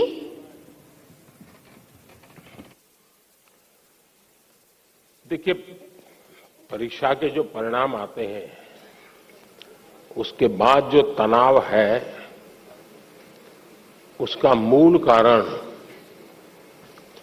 एक तो हमने परीक्षा देकर के जब घर आए तो घर के लोगों को ऐसे पाठ पढ़ाए कि मेरा तो शानदार पेपर गया है, मेरा तो बिल्कुल 90 तो पक्का है और बहुत अच्छा करके आया हूं। तो घर के लोगों का एक मन बन जाता है और हमको भी लगता है कि वो गाली खानी है तो महीने भर के बाद खाएंगे, अभी तो बता दो उनको। और उसका परिणाम ये आता है कि वैकेशन का जो टाइम होता है, परिवार ने मान लिया होता है कि तुम सच बोल रहे हो और तुम अच्छा रिजल्ट लाने ही वाले हो, ऐसा मान लेते हैं। वो अपने दोस्तों को बताना शुरू कर देते हैं, नहीं इस बार तो बहुत अच्छा किया उसने और बहुत मेहनत करता था, अरे कभी खेलने नहीं जाता था, कभी रिश्तेदार के यहाँ शादी, वो अपना जोड़ते रहते हैं जैसा मेरा बड़ा। और एग्जाम का रिजल्ट आने तक तो उन्होंने ऐसा माहौल बना दिया होता है कि बस ये तो फर्स्ट सेकंड के पीछे रहेगा ही नहीं। और जब रिजल्ट आता है 40-45 मार्क, फिर तूफान खड़ा हो जाता है। और इसलिए पहली बात है कि हम सच्चाई से मुकाबला करने की आदत छोड़नी नहीं चाहिए। हम कितने दिन तक झूठ के सहारे जी सकते हैं? स्वीकार करना चाहिए, हाँ मैं आज गया लेकिन मैं एग्जाम ठीक से नहीं गई मेरी, मैंने कोशिश की थी, अच्छा नहीं हुआ। अगर पहले से ही आप कह देंगे और मान लीजिए 5 मार्क ज्यादा आ गए तो आपने देखा होगा घर में तनाव नहीं होगा। वो कहेंगे अरे तू तो कहता था बहुत खराब गया, तुम तो अच्छे मार्क लेके आए हो। स्टैंडर्ड जो मानदंड है ना वो सेट हो जाता है, उससे अच्छा दिखता है। इसलिए आपको दूसरा है तनाव का कारण, आपके दिमाग में आपके दोस्त भरे रहते हैं।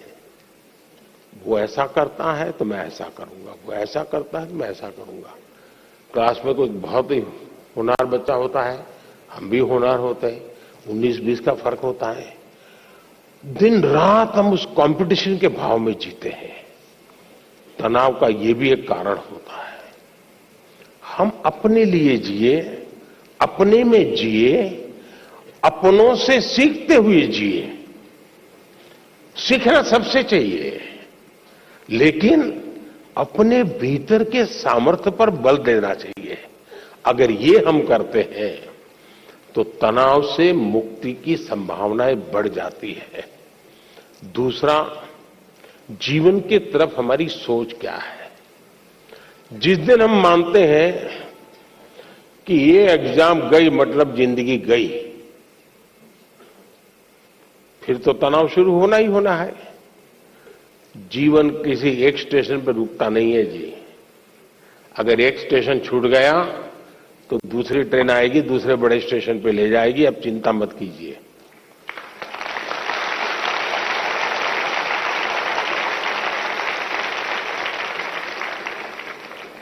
एग्जाम वो एंड ऑफ द लाइफ नहीं होता है जी। ठीक है, हमारी अपनी कसौटी होनी चाहिए, हम अपने आप को कसते रहें, अपने आप को सजते रहें, ये हमारी कोशिश होनी चाहिए। लेकिन हमें इस तनाव से मुक्ति का मन में संकल्प कर लेना चाहिए। जो भी आएगा, मैं जिंदगी को जीने का तरीका जानता हूं, मैं इससे भी निपट लूंगा। और ये अगर आप निकट कर लेते हैं तो फिर आराम से हो जाता है। और इसलिए मैं समझता हूं कि इस प्रकार के परिणाम के तनाव को कभी कभी उतना मन में लेने की आवश्यकता नहीं है जी। धन्यवाद।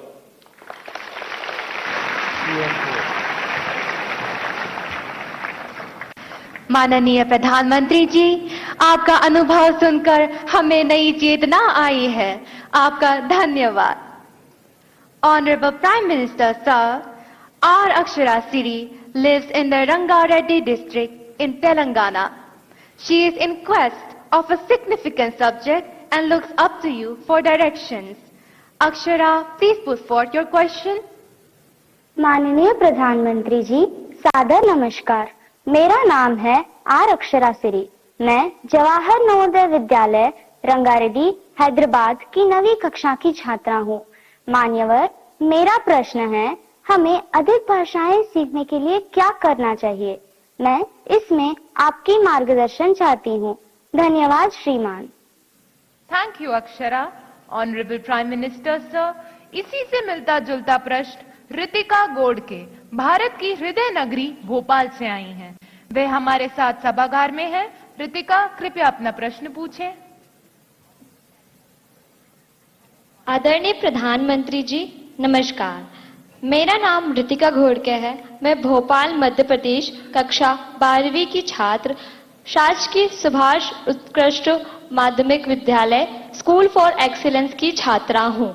सर, मेरा क्वेश्चन आपसे यह है कि हम अधिक से अधिक भाषाएं कैसे सीख सकते हैं और ये क्यों जरूरी है? धन्यवाद। धन्यवाद ऋतिका। माननीय प्रधानमंत्री जी, कृपया अक्षरा और ऋतिका को बहुभाषी कौशल प्राप्त करने के लिए मार्गदर्शन करें, जो कि समय की आवश्यकता है। माननीय प्रधानमंत्री जी। बहुत ही अच्छा सवाल पूछा आपने। वैसे मैं शुरू में कह रहा था कि बाकी चीजें छोड़ करके थोड़ा फोकस होते जाइए, लेकिन एक ऐसा सवाल है कि जिसमें मैं कहता हूं कि आप जरा एक्सट्रोवर्ट हो जाइए। थोड़ा बहुत एक्सट्रोवर्ट होना बहुत जरूरी होता है। और ये मैं इसलिए कह रहा हूं,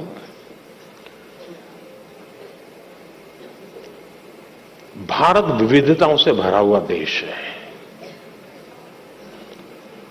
हम गर्व के साथ कह सकते हैं कि हमारे पास सैकड़ों भाषाएं हैं, हजारों बोलियां हैं।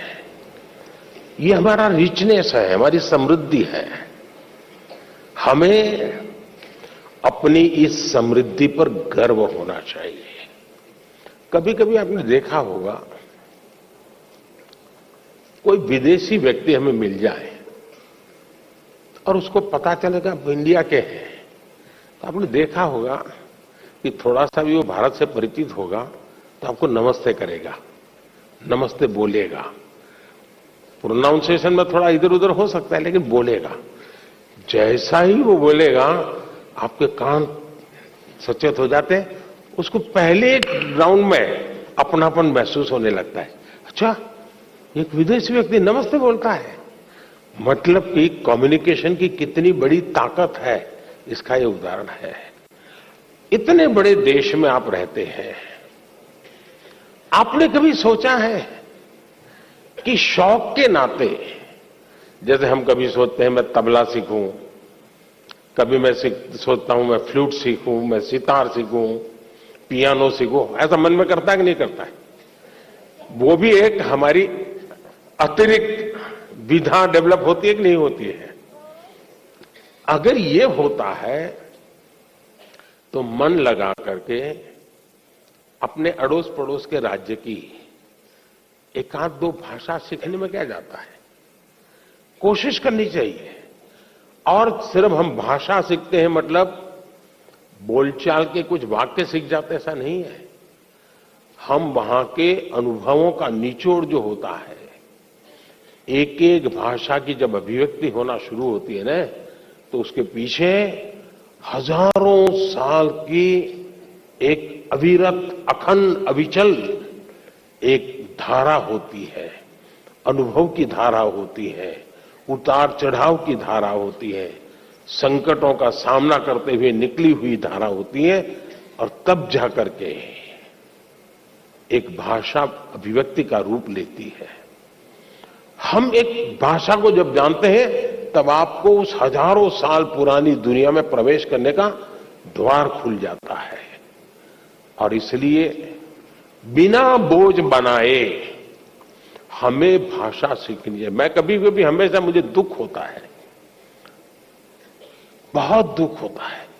हमारे देश में कहीं पर कोई एक अच्छा स्मारक हो पत्थर का बना हुआ और कोई हमें कहे कि ये 2000 साल पुराना है, तो हमें गर्व होता है कि नहीं होता है? इतना बढ़िया चीज 2000 साल पहले थी, होता है कि नहीं होता है? किसी को भी गर्व होगा। फिर ये विचार नहीं आता है कि किस कोने में है। अरे भाई 2000 साल पहले का ये व्यवस्था है, कितना बढ़िया बनाया है, हमारे पूर्वजों को कितना ज्ञान होगा। अब मुझे बताइए, दुनिया की सबसे पुरातन भाषा, दुनिया की सबसे पुरातन, सिर्फ हिंदुस्तान की नहीं, दुनिया की सबसे पुरातन भाषा जिस देश के पास हो, उस देश को गर्व होना चाहिए कि नहीं होना चाहिए?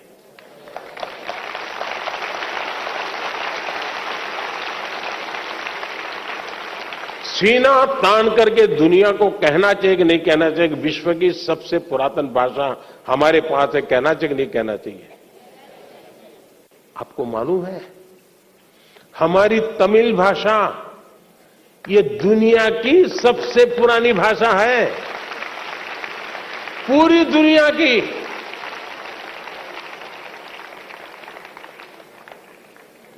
इतनी बड़ी अमानत इस देश के पास है, इतना बड़ा गौरव देश के पास है, ये हम सीना तान करके दुनिया में कहते नहीं है।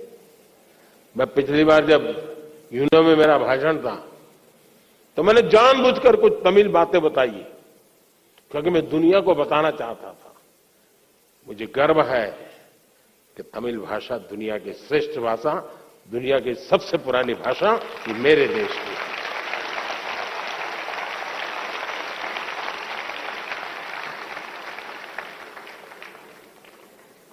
हमें गर्व करना चाहिए। अब देखिए, बड़े आराम से उत्तर भारत का व्यक्ति डोसा खाता है कि नहीं खाता है?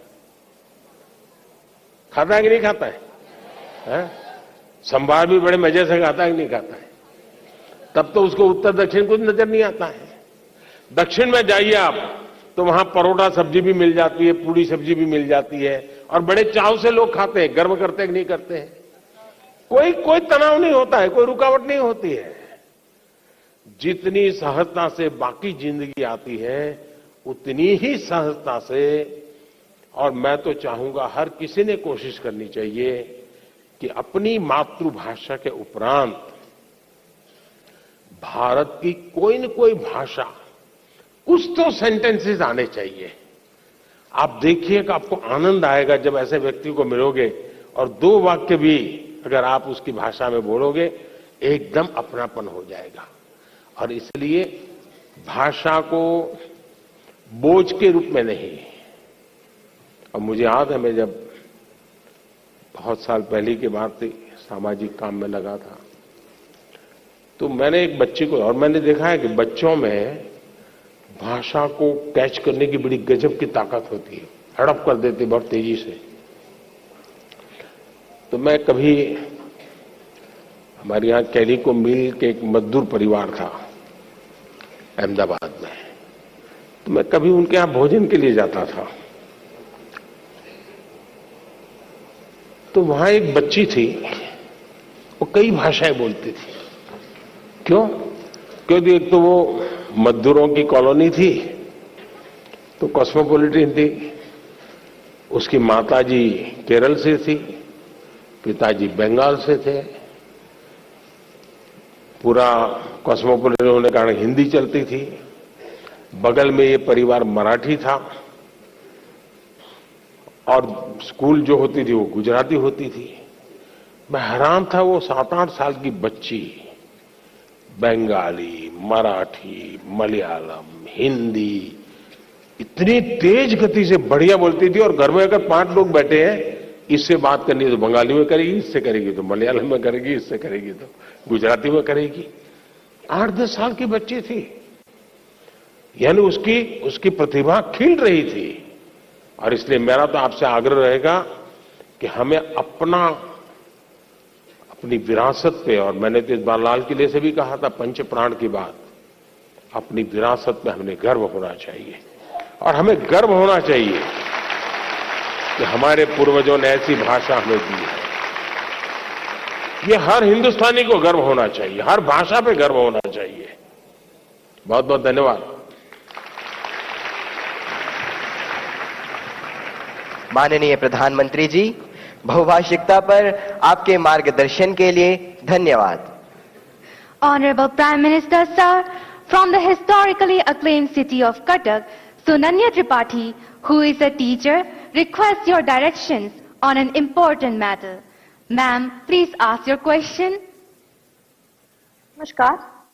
नमस्कार, माननीय प्रधानमंत्री श्री नरेंद्र मोदी जी, मैं सुनैना त्रिपाठी कृष्णमूर्ति वॉल स्कूल कटक ओडिशा से हूँ। मेरा प्रश्न यह है कि कक्षा में विद्यार्थियों को रुचिपूर्ण पढ़ाई के लिए कैसे आकर्षित करें तथा जीवन का सार्थक मूल्य कैसे सिखाएं, साथ ही कक्षा में अनुशासन के साथ पढ़ाई को रोचक कैसे बनाएं। धन्यवाद। Honorable Prime Minister, sir, Sunanya Tripathi wishes your guidance on motivating students for taking interest in academics. Honorable Prime Minister, sir. ये सवाल टीचर का था। हाँ, सही था ना।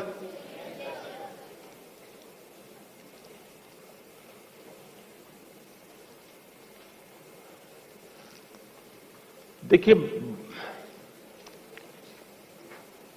आजकल अनुभव आता है कि टीचर अपने में खोए रहते हैं।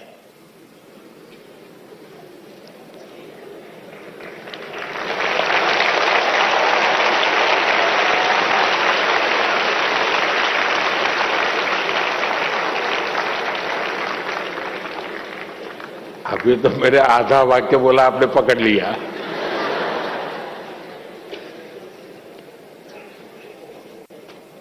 वो एक निश्चित सिलेबस 20 मिनट 30 मिनट बोलना है, अपना कड़कड़ाहट बोल देते हैं और फिर इसमें कोई हिलेगा इधर उधर। तो देखा होगा आपने, मैं तो मेरे अपने बचपन के अनुभव की बात बता, तो आजकल तो टीचर अच्छे होते हैं, मेरे जमाने में शायद ऐसा नहीं होगा।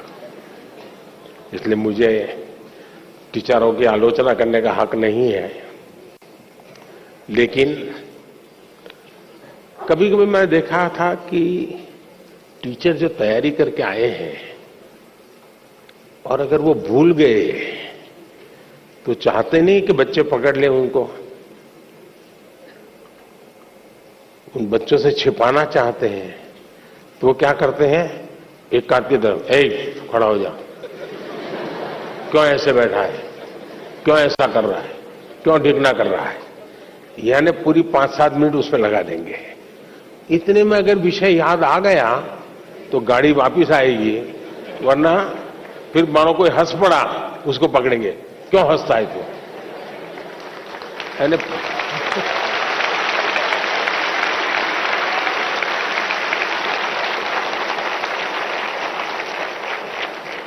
अच्छा आज भी ऐसा ही होता है।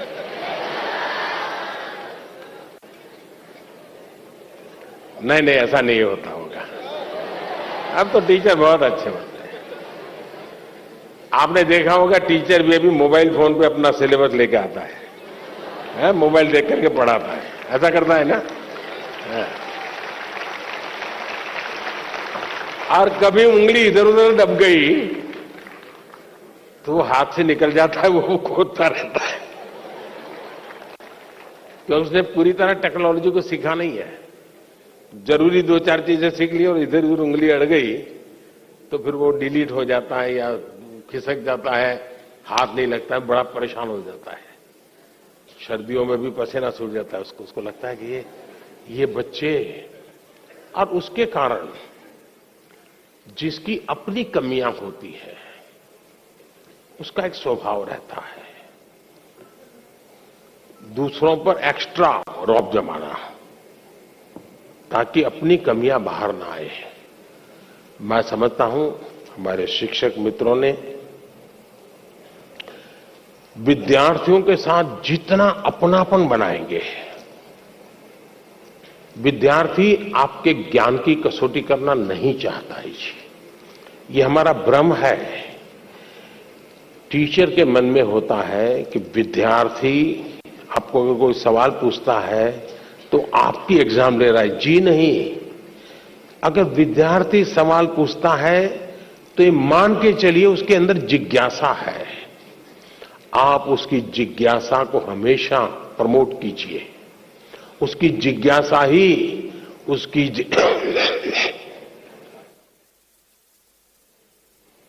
जिज्ञासा ही उसकी जिंदगी की बहुत बड़ी अमानत है।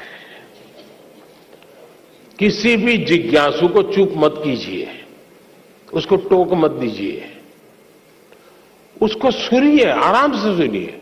अगर जवाब नहीं आता है तो आप उसको कहिए, देख बेटे तूने बहुत अच्छी बात कही है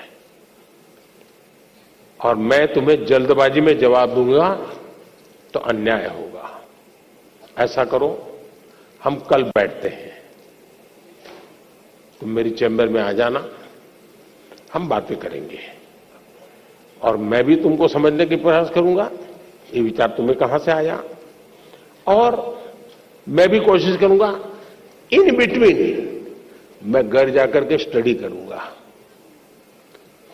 जरा गूगल पे जाऊंगा, इधर उधर जाऊंगा, पूछ लूंगा और फिर मैं तैयार होकर के आऊंगा। फिर दूसरे दिन मैं उसको पूछूंगा, अच्छा भाई तुम्हें ये विचार आया कहां से, इतना उत्तम विचार इस उम्र में कैसे आया तुम्हें? उसको पुचकारते हो, फिर कहिए देख सचमुच में ऐसा नहीं है, रियलिटी ये है। वो तुरंत स्वीकार कर लेगा। और आज भी स्टूडेंट्स अपने टीचर की कही हुई बात को बहुत मूल्यवान समझता है। अगर एकाध गलत बात बता दी तो उसकी जिंदगी में वो रजिस्टर हो जाती है। और इसलिए बात बताने से पहले समय लेना बुरा नहीं है, हमने बाद में भी बताए तो चलता है। दूसरा डिसिप्लिन का सवाल है। क्लास में कभी कभी टीचर को क्या लगता है, अपना रुआब प्रभाव पैदा करने के लिए जो सबसे दुर्बल स्टूडेंट होता है ना, उसको पूछेगा बताओ तुम समझे कि नहीं समझे, तो करता रहेगा, तू में मचा रहेगा, तो फिर वो डांट देंगे कि मैं इतनी मेहनत कर रहा हूं, इतना पढ़ा रहा हूं, तुमको कुछ समझ नहीं आ रही है। अगर मैं टीचर होता तो मैं करता। जो बहुत ही अच्छे ब्राइट स्टूडेंट है उनको कहता अच्छा बताओ भाई तुम कैसे समझे इसको, वो बढ़िया से समझाएगा। तो जो नहीं समझ रहा है वो स्टूडेंट की भाषा अच्छी तरह समझेगा तो उसको समझ आ जाएगा।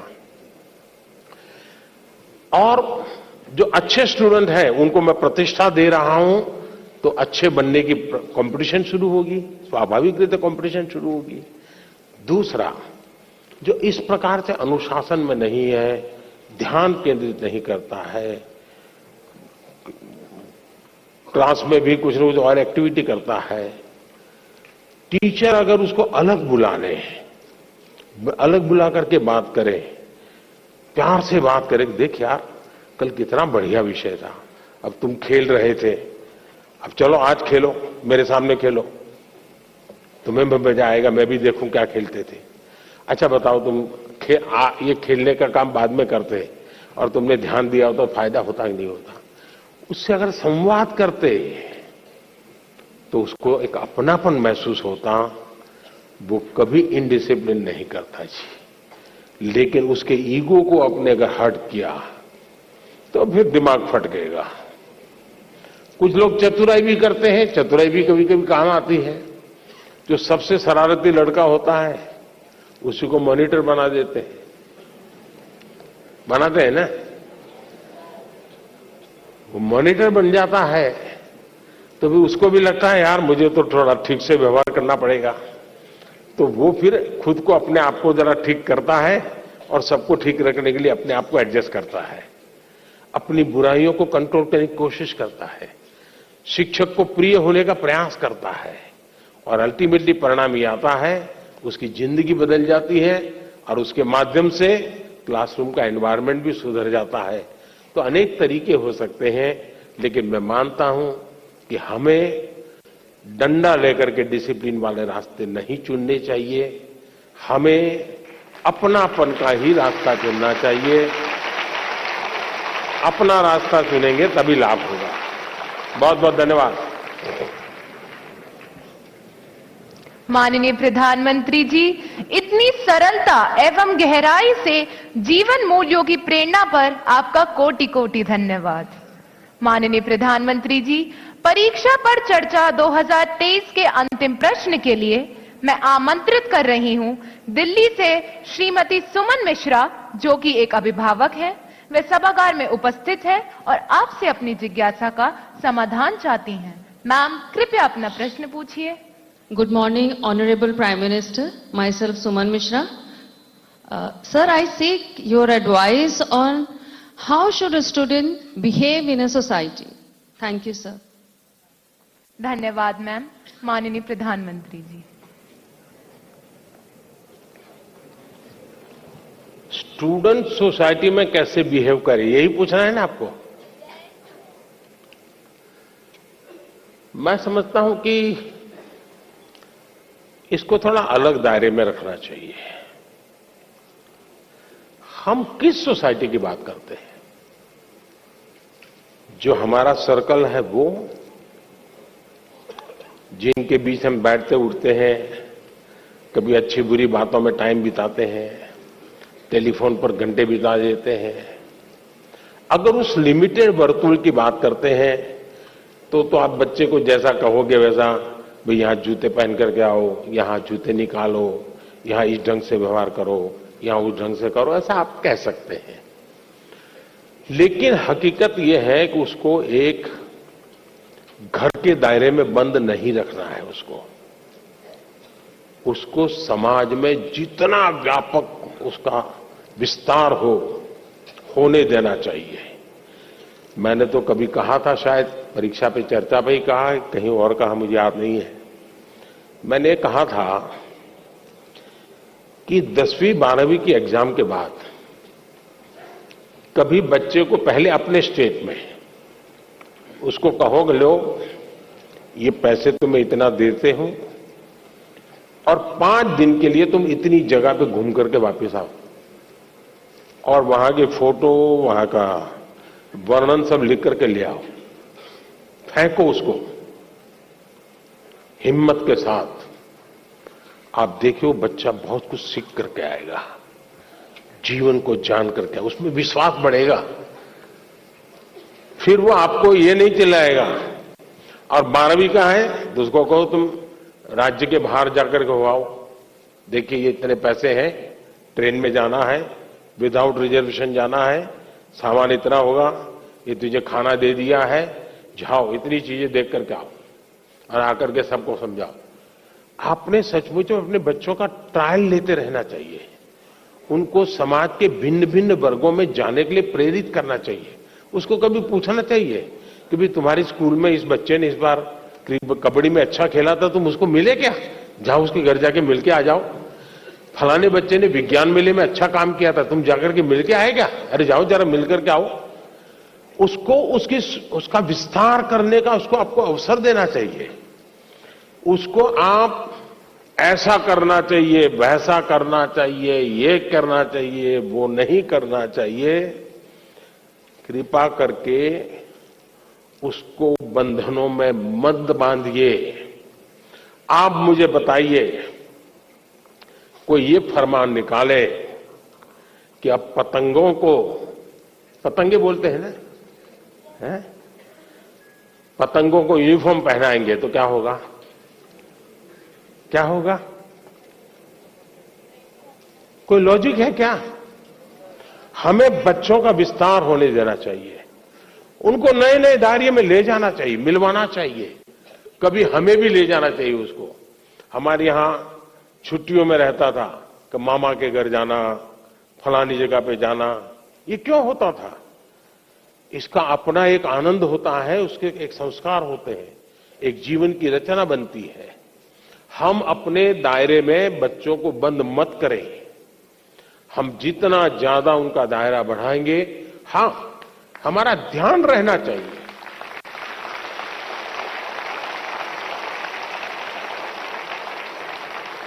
हमारा ध्यान रहना चाहिए कि उसकी आदतें कहीं खराब तो नहीं हो रही है, कमरे में खोया हुआ तो नहीं रहता है, उदासीन तो नहीं रहता है। पहले भोजन पे बैठता था तो कितनी हंसी मजाक करता था, आजकल हंसी मजाक बंद कर दी, क्या प्रॉब्लम है? माँ बाप को तुरंत स्पार्क होना चाहिए। ये तब होता है जब बच्चों को वो एक अमानत के रूप में ईश्वर ने उसको एक अमानत दी है, इस अमानत का संरक्षण संवर्धन उसका दायित्व है। ये भाव अगर होता है तो परिणाम अच्छे आते हैं। ये भाव अगर होता है मेरा बेटा है, मैं कहूंगा वही करेगा, मैं ऐसा था इसलिए तुझे ऐसा बनना है, मेरी जिंदगी में ऐसा था तेरी जिंदगी में ऐसा होगा, तो फिर बात बिगड़ जाती है। और इसलिए आवश्यकता यही है कि खुलेपन से हमें समाज के विस्तार की तरफ उसको ले जाने का प्रयास करना चाहिए, उसको जीवन की भिन्न भिन्न चीजों में जुड़ने के लिए प्रेरित करना चाहिए। मैं तो कभी कहूंगा कि मान लीजिए आप क्या वो सांप